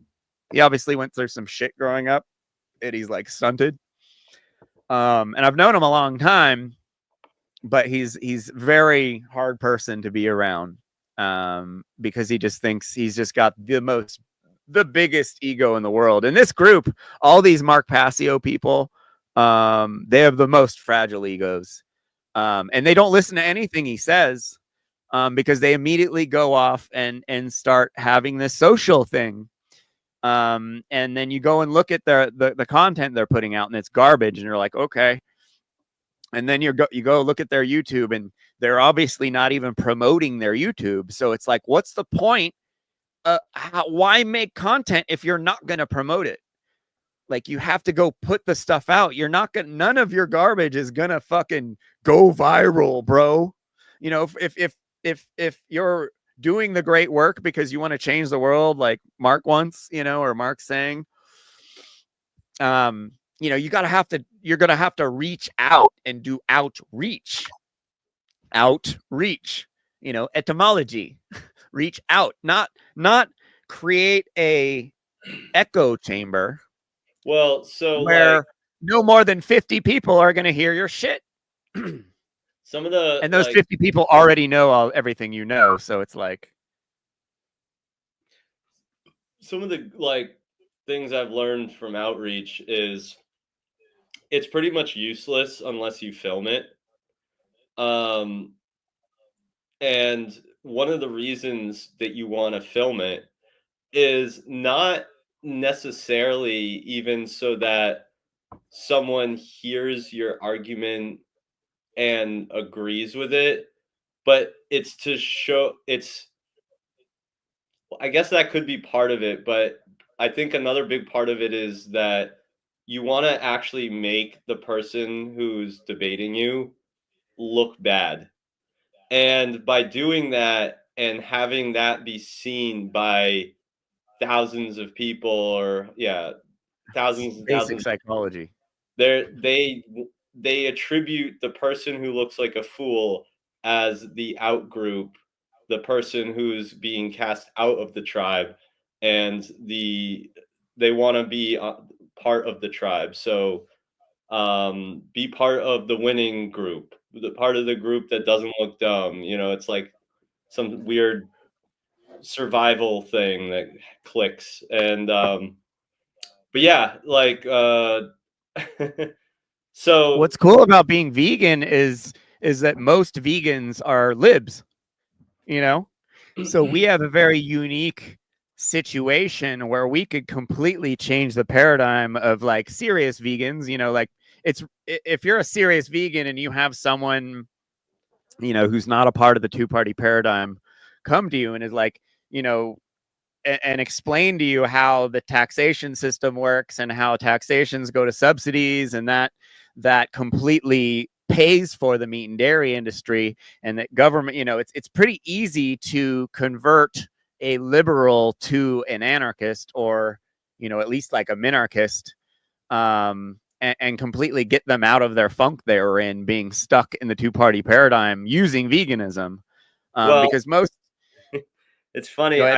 I was into Passio for a long time, and I identified as an anarchist for a long time. But you're not going to like to hear this, because I would not say that I identify as an anarchist anymore. And not because I don't think the principles are good or anything, but just because I don't like what I see and most anarchists advocating for just leads right back into a statist paradigm. Like, I don't think there's any possible way to live outside of a statist paradigm. It's pretty much just like I don't know. It's kind of like a thought experiment. You know, I at wish the you were here last week. We were totally going over what an anarchist society was look like. And do you know Chaos Theory by Robert Murphy? No. He's like a part of the Rothbard thing, but I could see where you're coming from. But I could probably talk you out of it. I could probably talk you back into anarchism. I mean, the thing is like government. well, I mean, like obviously our society isn't moral enough to handle not having a government right now. So it Government would is take a free- massive amount of change to Government, condition the people to be able to govern themselves and be ungovernable if another government came along, would be able to react in the correct way to keep our sovereignty in a well, way. But yeah, government is the fruit of the collective consciousness, and like I wish that was true. well, it even per Marx's theory or hypothesis, I would say it's the spoils it's of the well, collective consciousness. it's in a way okay. So, like as per the law of freedom, the way he describes it, like it does follow that government is the fruit of the collective consciousness. So, in order for an anarchy to work, literally everyone has to be on board.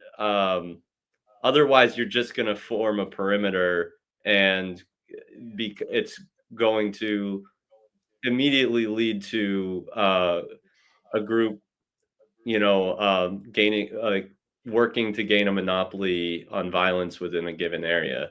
Okay, I got a question for you then. If let's say right now government disappears, and I don't know if you work or anything, but let's say hypothetically you have like a 9 to 5 where you're taxed and all that stuff. One night there's a revolution overnight, 2%, whatever, 3-4% of the population gets rid of the federal government, right? Whether it was a bloodbath or not, federal government's gone overnight. You go to work tomorrow, suddenly you're getting paid twice as much as you were getting paid before. Do you think people would not fight to keep things that way? And that's only one aspect of the feds being gone. I think just because like a place could lack a federal government, but that doesn't mean that it wouldn't have government or governments. Like if we're deconstructing government all the way down to just monopoly on violence within a given area, like that, there's just no way that that's not going to happen anywhere. Even anarchists talking about owning guns to protect their property, that's a government right there. Well, I agree with you there. If you think once I don't believe in owning property. I think property owns us if we try and own it, because once you claim to own property, then you want a government to defend your right to own that property, and that is a huge slippery slope into full-on tyranny. Simply from the idea of owning government. I don't think you should be able to own more land than you can defend with your life. I don't think that anyone should be owning land. I think the idea of owning land is pure statism right off the bat. And if any society that's going to start with the idea of owning land is going to fail no matter what. So I'll agree with you there. I don't know if that's exactly where you're going, but I definitely agree that there is a fatal flaw to that idea. And those people aren't really fully, everyone's on their path of education, and a lot of people that call themselves anarchists are still very much status and just very much still brainwashed in their way of thinking. They haven't done the shadow work to unlearn these ideas of materialism and owning this and owning that, and the cascade effect that happens once you involve yourself in the system, and if not and not living a life just completely working against it and uninvolving yourself in the government as much as possible, like most of us do, or at least the few people that come to my show. I think the whole not owning property thing, like it's the way I mean, I think a lot of people oversimplify that conversation, and I think it's very complex and a lot of nuance and so many different things to consider. I don't think it can be chalked up to or I don't think it can be made as simply as people are trying to portray it. I The don't know. world famous psychopath Barry Cooper is in my comments right now trolling me. Someone with 1 million followers on YouTube feels the need to come here and talk shit. Oh, you only got 9 people watching. Yeah, the truth isn't popular, bro. There's not many. Only vegans would follow me, and we're only 1% of the population. So claiming that I'm dumb or a hypocrite because I don't have lots of followers is a complete fallacy. I got asked a question. Jeffrey Alley, can you explain the link between animism and veganism and how they don't conflict? Not debating, just want to get your take on it and a better understanding. So animism is kind of like the original kind of code of ethics that man had with Mother Nature. And it's kind of like the first religion that was like worldwide in a way. Like everyone kind of like when you hear about like, oh, Indians back in the day, they like respected Mother Nature and they would never take too much. They would only take what they had to when they had to. That's animism. It's kind of the basis of all religion, really, the oldest religion. And animism is what natural law is definitely kind of based off of. And veganism, at least our type of veganism and our type of natural law, which we're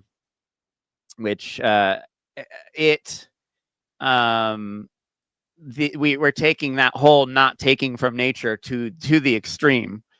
We know now we don't have to take animals from nature to eat. Therefore, we're vegan, and therefore we're doing less harm than someone who would eat 4 or 5 different animals in a day. We're clearly morally doing less harm. And animism, you would get animism and then natural law, and then natural law people that are extreme about natural law, at least like us. We take the veganism into it, and that's kind of the conflict that we have with these other guys on One Great Work and the other guys that are around Mark, because Mark is vegan, but Mark has kind of left many outs for his followers to not be vegan and not be vegetarian. Yeah, he does the whole thing like, oh, it'll take you 12 years. It'll take you 12 years to really transition. Like, no, dude. Every show we end up talking about this. Like, yeah, the whole 12 years thing, and oh, it's gonna do a lot of harm to your body if you go vegan overnight. Like there's a lot of these are the few things that we have serious disagreements with Mark on.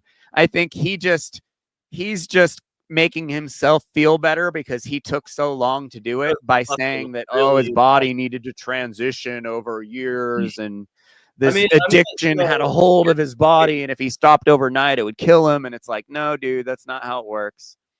I think Barry, your voice is so high right now from your lack of testosterone.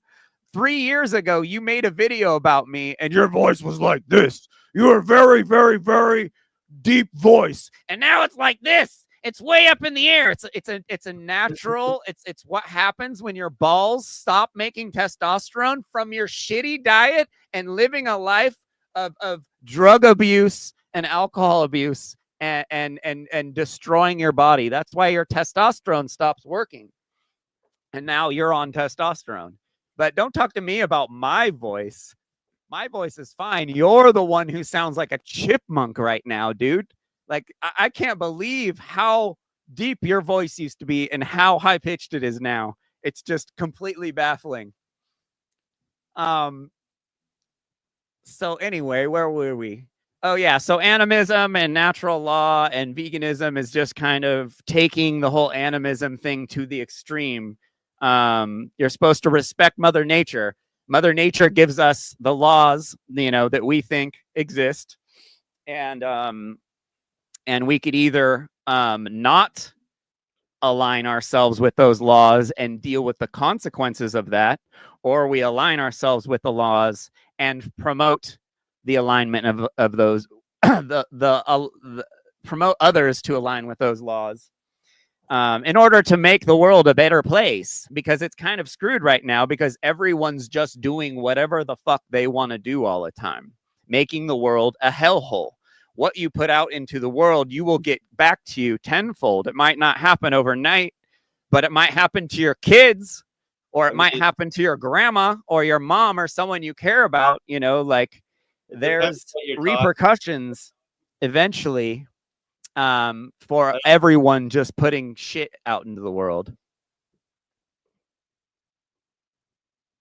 And I get, and I start getting these trolls with giant channels that are mad at me because I talk about being moral. And it's like, well, what's going on here, bro? What are you so mad about?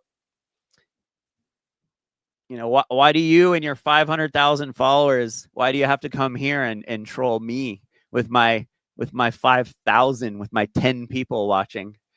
Like, who's the insecure one with the shaky, high-pitched voice? Have you ever considered debating vegan gains on any status? All his status shit? I don't know. He's kind of like he's not. I don't know. He won't. I mean, I think I think that it's pretty important. Like, I think it's good. It would be good if people from this community were willing to have like hardball debates, because that's one of the big problems here. And honestly, I mean, I'll be honest with you.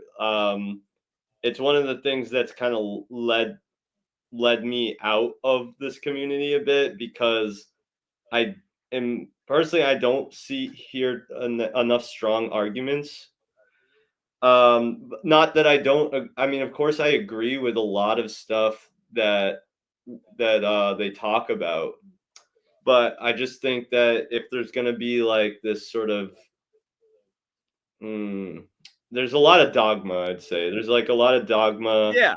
And everyone's still super brainwashed too. They're still all, they still have tons of baggage from being not a status that they haven't worked through yet. Even in the freedom movement and even in the vegan anarchist movement, there's a lot of dogma around the whole idea, like around anarchy, around why we shouldn't like participate in certain forms of government or whatever. Like, for example, ballot initiatives, I think, are great.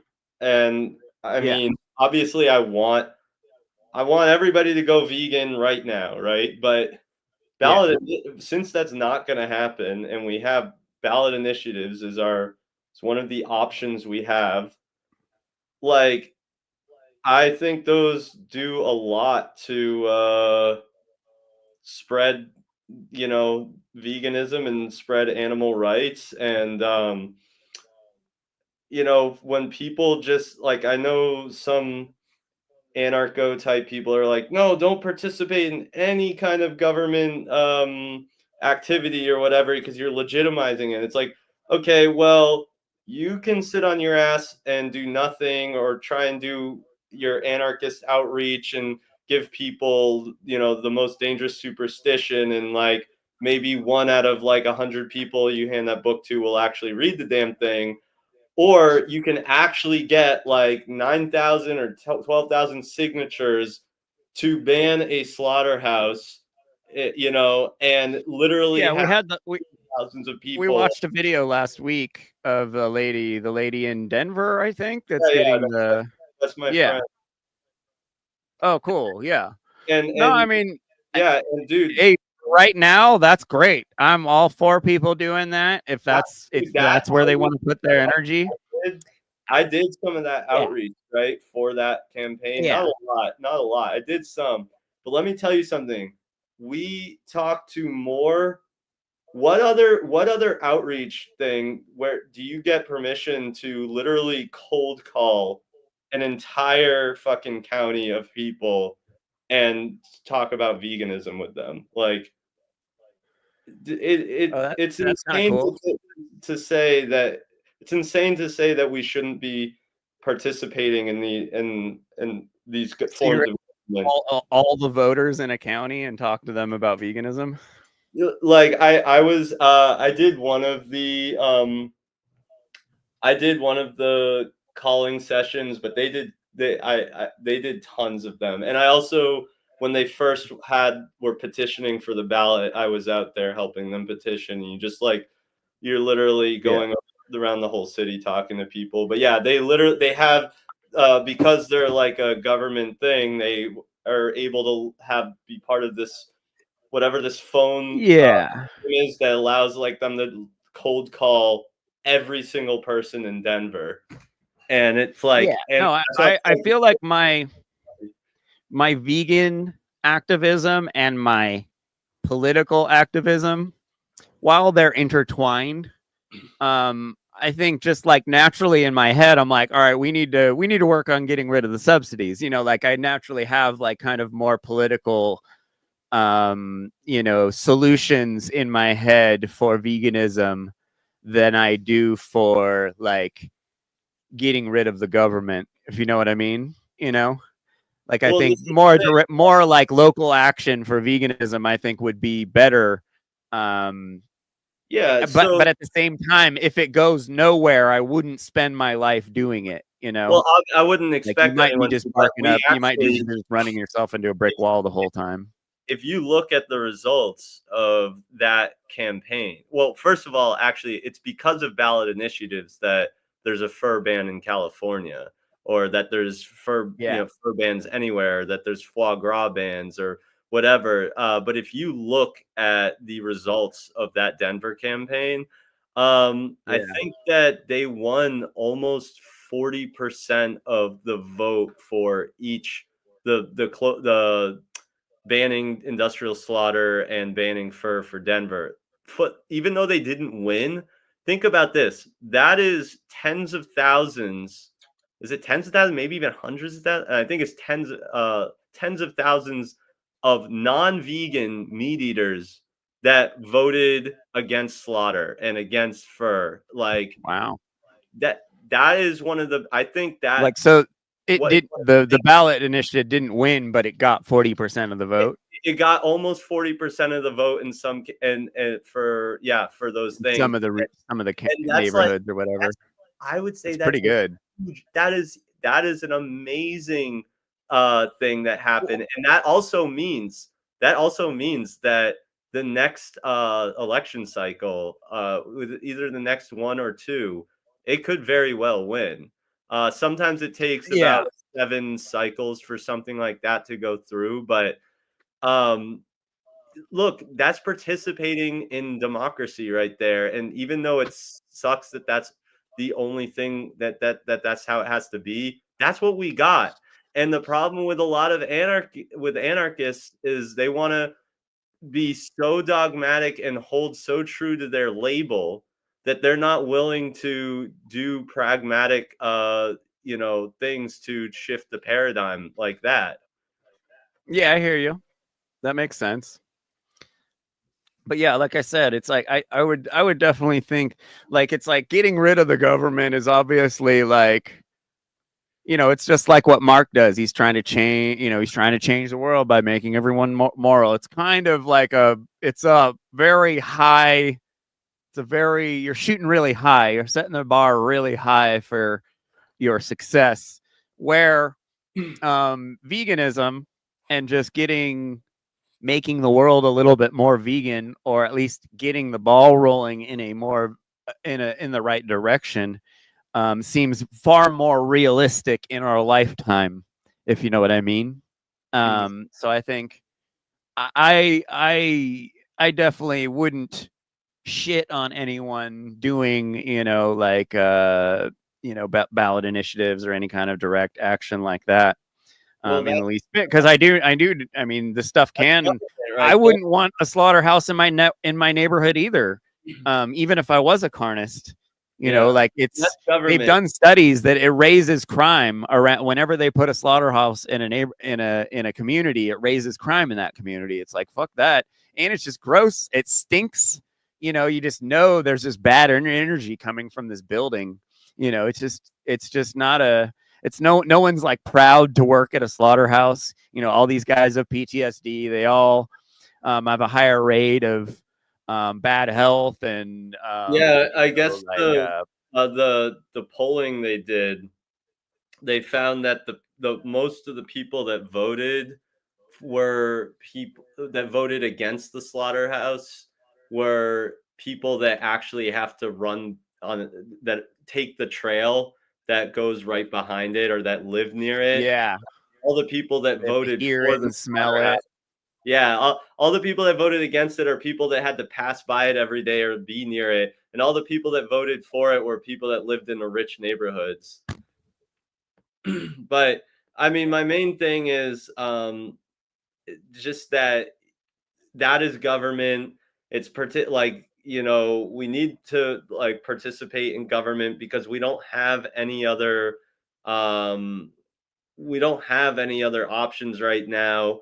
Being a super idealistic anarchist and not voting or not participating is not going to get us any closer to a like this anarchist utopia. It just, if anything, it makes us get further away, because then what happens when we drop out? Well, then the assholes you have people like Trump come in, and I don't know, it's those people won because so many fucking people like us refuse to vote. Yeah. That's, I don't know. That's the way I've been looking at it recently. Yeah. As long as you're, being realistic about it, like I said, you don't spend your whole life fucking banging your head against a wall. I mean, even what's funny is even Mark loves talking about the founders of America, and like he's got a hard on. Yeah, that's all bullshit. I mean, I don't know. I mean, I'm kind of in the middle right with that. Like I'm certainly not up their ass as much as he is, but I also don't think that they were necessarily like as evil. It's just patriotic propaganda, I mean, I don't know. I'm kind of in the middle, but either way, like, and Mark has also said stuff like, he has said, women that like were married to cops or whatever should divorce them and use the court system to take all their money or something. He's like, use the system against them. And it's like, okay, so that is government. And in a way, I agree to a certain extent. But you want these people to use government as a way to punish government. It's I mean, the whole thing is just like, no, that's obviously bullshit. Yeah, that's obviously not right. I never saw him say that. That is a little weird. Yeah, I've but heard, no, Mark still believes a lot of this stuff. He still believes in a lot of silly things, in my opinion.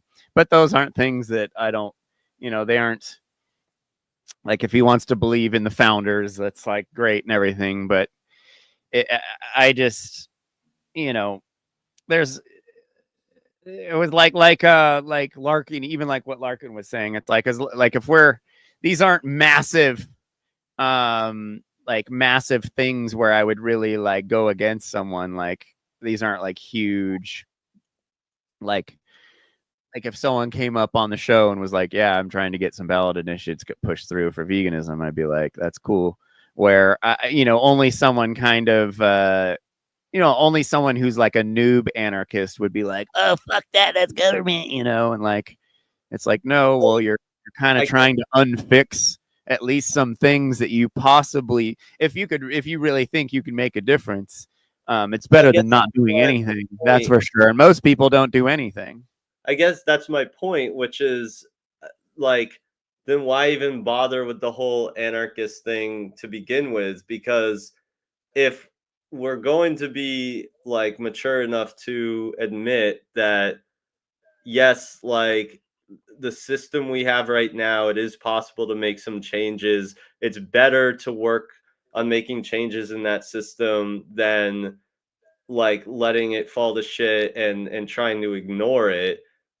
Then there's no point in even like dabbling in any of the anarchist mumbo jumbo. You just like get into fucking be a Democrat, be a fucking really progressive Democrat, and have good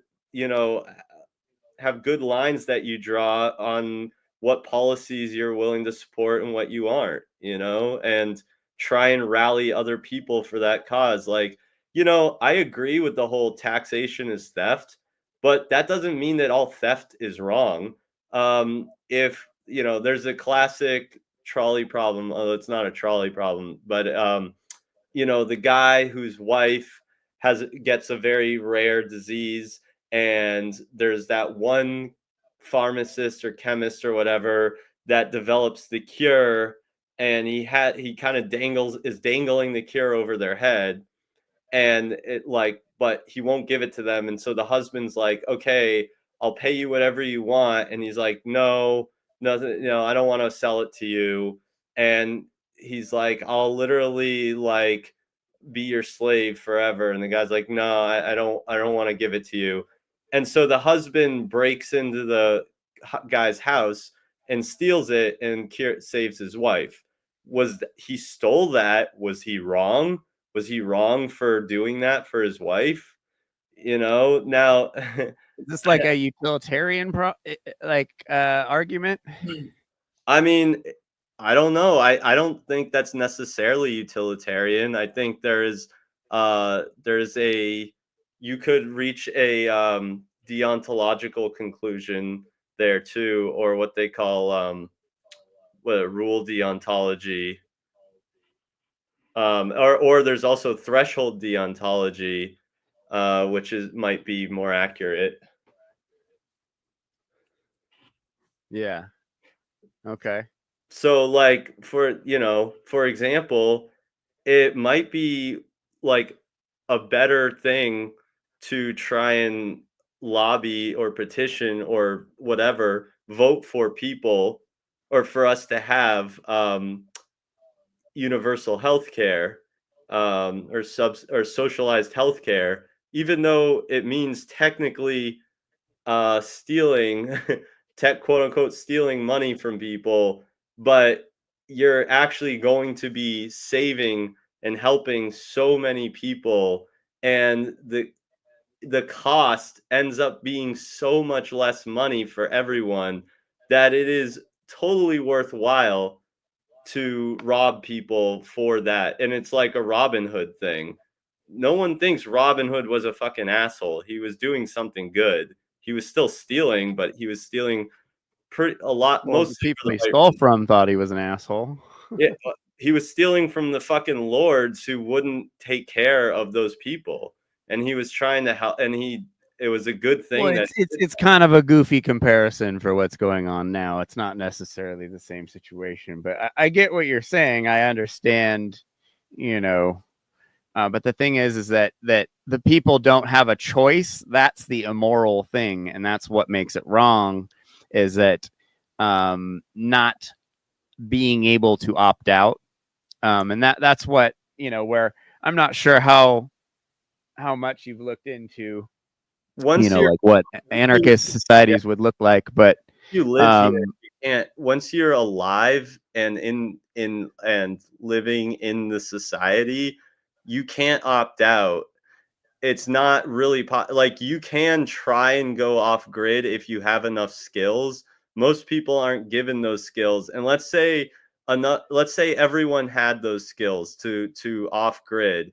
Well, then everybody would go off grid, and they would just end up creating the same society that we have here. It like, so the whole thing is this is also partially why I'm an anti-natalist, because I am not cool with, like, I think honestly, if Mark Passio is going to be preaching the non-aggression principle, he should be first and foremost telling people not to breed, because you're automatically harming someone by bringing them into existence, and you cannot receive consent from them. But once people are here, they are part of the system, whether they like it or not. It's not something you can get away from. And so I think, like, it sucks, but we all do have to, like, chip in. And yeah, I think that it's definitely worthwhile violating people's consent to be a part of that whole healthcare thing, to give people universal healthcare, because it's going the sheer, and this is where the Bro, if there was no government and medical, hospitals and insurance companies, they all competed, the price of healthcare would plummet if government wasn't involved. Government existence actually raises the price of all these things and causes the problems. No, that's not true, actually. It's definitely true, bro. Then why is everything so fucked right now? You think government lowers the price of healthcare? No, right now they're raising it or I don't know if it's necessarily the government, but right now the price of You think when government offers healthcare that the quality is high and the price is low? In some countries that is the case, yes. So if you look I'm talking about here. Well, we haven't had it here. Like, okay, for example, so you're talking about socialism then now. I live in full on socialism. Yeah, no, socialism is better than what we have right now. And so I live in Massachusetts, right? Wow. That's a hot take. I live in Massachusetts, and it is probably the shining example of socialized healthcare in America. And it's not even as good as what they have in, say, Canada or Northern Europe, but it's so much better than anywhere else in the country. And it's exactly what we could have if everybody got on board here. And it's definitely worth. And when you leave, for like, the amount they gotta spend the least amount of money on every person in that system. I don't know how you think that the quality is going to be high when they can't pay for high quality care.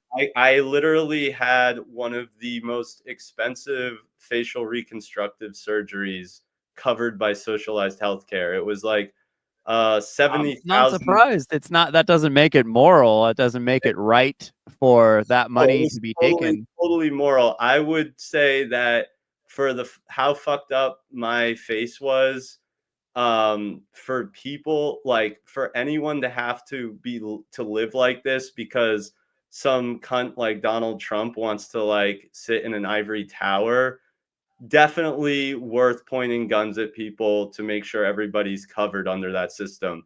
Things that are not worth pointing guns at people for are things that clearly harm way more. Who makes the decision, though? Who makes the decision what we point guns at for? That is the tricky part, because once you have it is. Right, once you have someone in a position of power, that corrupted. Corruption can run rampant. But the thing is, it's really, there's really no, I would say that it's better to have a mildly corrupt like potentially corruptible system where people are being taken care of than some free-for-all where people literally shit out tons of fucking hopeless children that get fucked by the system. So I just don't think it's those are okay. Yeah. If like a lot of these things you're complaining about are a product of this system.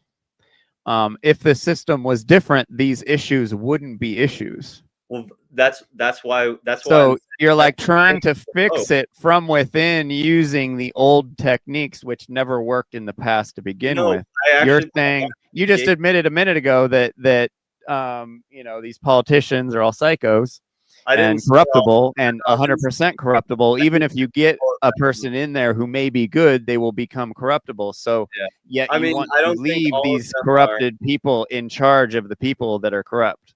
I don't Like, think it they're doesn't all really psychos. make I think sense. most of them probably are, but I actually did not say that the system doesn't work. I gave you a great example of You how just this. said it's corruptible. Yes, it is. becomes corrupt. It is corruptible. Everyone is corruptible. But How does here's- it work if it's corrupt? If you have psychos running all this shit, how does it work good? That doesn't make any sense. Well, what do you mean good? You're saying that it's better to have a huge government controlling everything than it is just to leave people the fuck alone and not try and aggress on them. No, I didn't. That's not what I'm saying. But I'm saying that there are certain things that are definitely worth pointing guns for, and I think. But if psychos never enact that stuff, yeah, what's but the you're point? once again, this is a stalemate right here because you're once again okay. Well, I do want to rebut something you said that you strawmanned me, and you said that I said that I admitted, you know, that the government doesn't work or you can't no, politicians become corrupt. Okay, well, That's what you yeah, said. I think that's like that is an inevitable risk, and it's unfortunately Oh, it's a guarantee. It's not even a risk. the main issue is that we don't. Were you into Bernie when Bernie was around? What? Were you into Bernie Sanders? I mean, I was still in the anarchist paradigm back then, and as much as he annoyed me with his whole dairy bullshit, I would have if I was in the voting back then, I would have voted for him. Do you know that do you know that him and Ron Paul were putting through the Fed bill, which would have audited the Federal Reserve, and Bernie gutted it in the last minute. He switched it out for another one that took all the teeth out of it. We would have had the Federal Reserve audited, which would have caused, you know, some sort, probably improved things for everyone in the world. And Bernie Sanders, just to make some money, was paid off to ruin something amazing that would have definitely been a help for the people. So it was really hard to take him serious after I know he did that. I'm not saying it was hard to trust him or to believe anything that he had to say, because he could have helped out the people more than in that moment. He could have helped the people more than he could have ever helped them in his career, and he chose not to. Hey, I he agree. chose to be your typical politician that could be paid off, and he was a complete moron. I agree that he was an asshole, but it's basically it's hard to get anyone that's not going to be. But the main thing is positions of power attract psychopaths. Normal people do not want to control millions of people. So without a doubt, you get psychopaths taking these positions, and you're trying to say that something good will come of having psychopaths at the helm of the government, which has a monopoly on power and a monopoly on stealing the rights from people. I don't think that and you think these psychopaths are somehow going to do it better than if you just left everyone alone? Okay, but no one's going to leave everyone alone. That's the problem. And you yourself would not leave. I would love to have a conversation with you about what my anarchist society looks like. But because I I'm think talking about what's because you're arguing all these things as if you know. Dude. Here's the thing. Huh? I've pointed out to you where ballot initiatives have helped a lot of animals and have the potential to help a lot of animals. And ballot initiatives have the potential to help a lot of people and move us toward that society. And ballot initiatives have rained terror upon billions of people. Sure. Billions and billions and billions of people around the world have been literally fucking bombed on over ballot initiatives. So okay, I mean this like, oh, we need to continue doing the thing the wrong way because the off chance maybe we use their system against them once or twice. I don't know kind of silly to me. You're talking about, but what I'm wondering is, are you suggesting there ought to be some kind of civil war? No, I just think the Federal Reserve should be dissolved overnight. Right. I mean, look, if some butts for candy and nuts, we'd all have a Merry Christmas. I don't think there would be chaos in the streets. I think everybody will go to work just like they were working before, and life will change. Almost, you will negligibly see life change outside of the fact that your labor would be worth more, and you would have more of a choice, and you would be able to opt in and out of things by using the free market. Okay, so what happens when you fall? What happens when you break a leg or you need surgery or something? You'd go to a hospital which takes cash, which charges a reasonable price because government isn't there inflating everything. Talking about that takes cash, bro. This Wild West opinion of what it's going to look like without government is not realistic. We aren't going to go back to the Stone Ages because fucking Joe Biden isn't in charge. Like, give me a break, bro. No, you think there won't be nurses that can take care of a broken leg that work out of their home and reset your leg for you? I'm saying, okay, give me a break, dude. Somebody needs like life. We can't fix broken legs without government. Got it. No, that's not what I'm saying, dude. What I'm saying is that's that what you said. No, yeah, well, okay, I'm saying that people need life-saving surgery, and if you have all these people that come in constantly needing these surgeries that need whatever kind of healthcare it is, and you're saying, oh, they'll just pay cash. Like it's gonna be given, like no, they'll have insurance, they'll have cash, they'll have their dollar will be worth a immense amount more.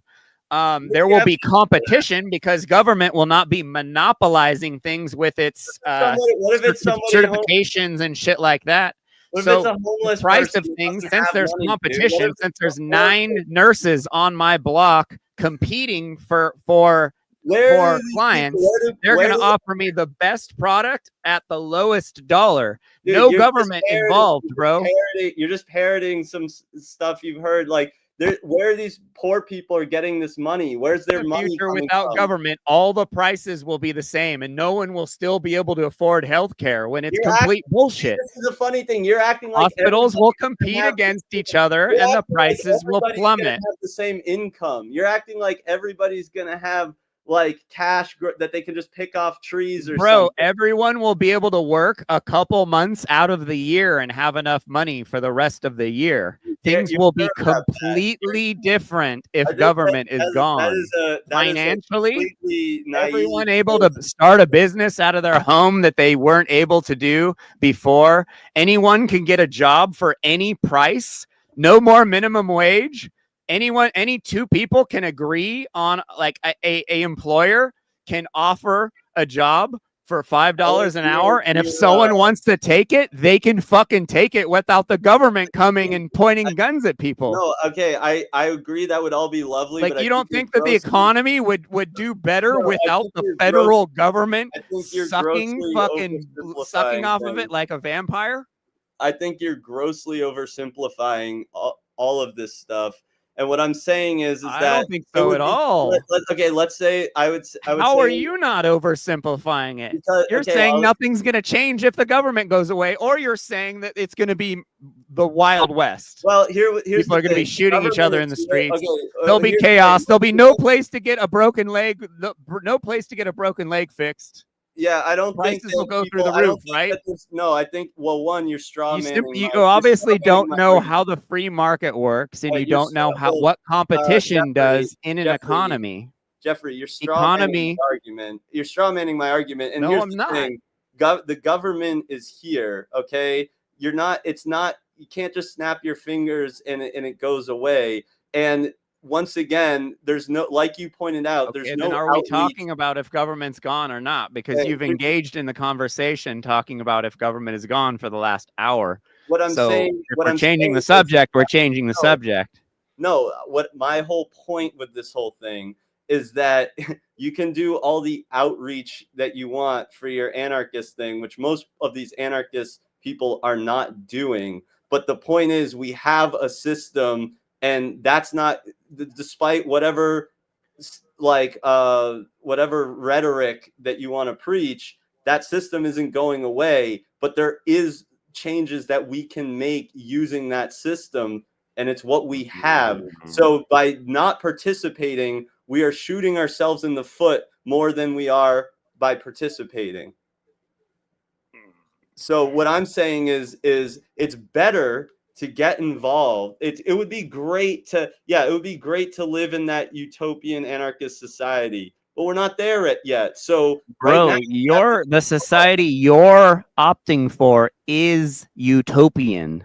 Government taking care of everyone is utopian, bro. well, okay, so you're saying that the federal government being gone is not I'm not utopian. saying Thinking that the federal government can take care of everyone is utopia. utopian. I'm not saying that that it's a utopia. I'm saying that it's universal health care is an example of something that I think is worthwhile. We wouldn't need taxing. Why would we need someone else to take care of our health care if we don't need to? I'm saying because if I can walk into a business with whatever form of money I want and offer it to someone.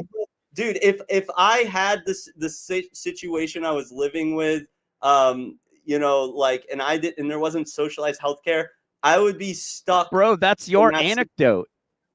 That's your anecdote. Okay, yeah, that's okay. It's not what I'm saying is there's millions of situations where people can't afford. Like, bro, have you ever lived outside of this country before? Have you ever lived in like a third world country? I haven't lived in a third world country. I've been to a okay, third well, world I have, and guess what? People still get their legs fixed in socialist hellholes because you can just go to the doctor or the nurse that lives next door and pay her a couple $100 to reset your cast. I'm not talking about resetting, you don't dude. need Oh my government God, I'm for not this shit. talking about something that someone could. I'm talking about people that need life-saving surgeries and shit, man. Okay, I'm talking about shit where bro, you brought up the broken leg. Well, yeah. So now you're changing it to a life-changing surgery. if you break your leg, you need so if surgery, government is gone back together, and prices plummet because obviously, doctors are competing with other surgeons are competing with other surgeons. Dude, the obviously, prices go down to the point where people can simply afford it. People with a normal job can afford any type of medical problem. They don't need government stealing money from everyone and trying to pay for everyone, which is a complete utopian bullshit fucking scenario. What if they can't afford it? What if they can't afford it? Dude, there's a million. Dude, if you go into a hospital, like there's Hippocratic oath. There are foundations. There are churches. You should go to your family. family. There are millions of other ways to get fucking things paid for, dude. You're just You don't offering. just You're just depend offering on big daddy government to do everything. Oh, okay. Like you know what? These doctors are just gonna do it. Government doesn't even pay for half the surgeries people fucking need. They let people fucking die all the time under socialized medicine. You know, the irony is that you're arguing that people are so much that we have government because people suck, but people are so good that we don't need government. That's the whole government makes everything suck.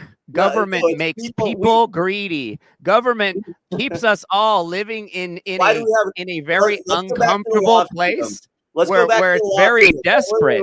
So we treat the people around us a different way than if we weren't living in desperation. Jeff, Government has created an environment for all these problems to happen. If government was gone, things would be very different and we wouldn't be talking about this stuff. What is the law of freedom? Bro, the government shut down for like a month. I don't know what you're talking about. It's utopian to get rid of the government. Like, that's complete bullshit. It's utopian to depend on the government for anything. But we're hitting 4 hours. I'm done with the day. I would love if you'd come back. We should continue the original thing we started talking about. We should get our definitions of morality down and continue this conversation next Sunday if you're available. Yeah, but I'm going to get out of here. I'm getting tired. I'm an old guy. Thanks for coming by, for sure. Absolutely. Thanks for having me. I hope to see you next week. Yeah, I'll come by. All right, man. Follow. Are you on Facebook or anything like that? Vegan Equilibrium on YouTube. Vegan Equilibrium. You don't have Facebook or Telegram? No. We have a chat for the show. It would be cool if you were in it. I'm on Facebook. You can find me. Did you post in the FSVG the FSVG group? Did you post this there? Possibly. Because that's where if you just look up Jeffrey Phillips, you can find me. All right, well, I'll message you on Facebook. But yeah, you can check out my channel, Vegan Equilibrium. Yeah. Vegan Equilibrium. Yeah. All right, dude. All right. See you next week. Later. Peace. Cheers to the people who did wake up and activate and become peers in the great work. Nothing but admiration and thanks. And this forced shadow work has not been for you. It has been for those who did not respond to the fucking call of freedom. And you guys already know that. I don't even need to repeat that. But I will say with my Vienna lager here, cheers to the people who really did the great work. The ones who really activated, the ones who spoke out, the ones who put the message of freedom publicly out into the world through the creation, the creative expression that came from within themselves to publish and communicate it to those in need of that knowledge. You're my brothers and sisters, and you're my peers in the great work, and thank you.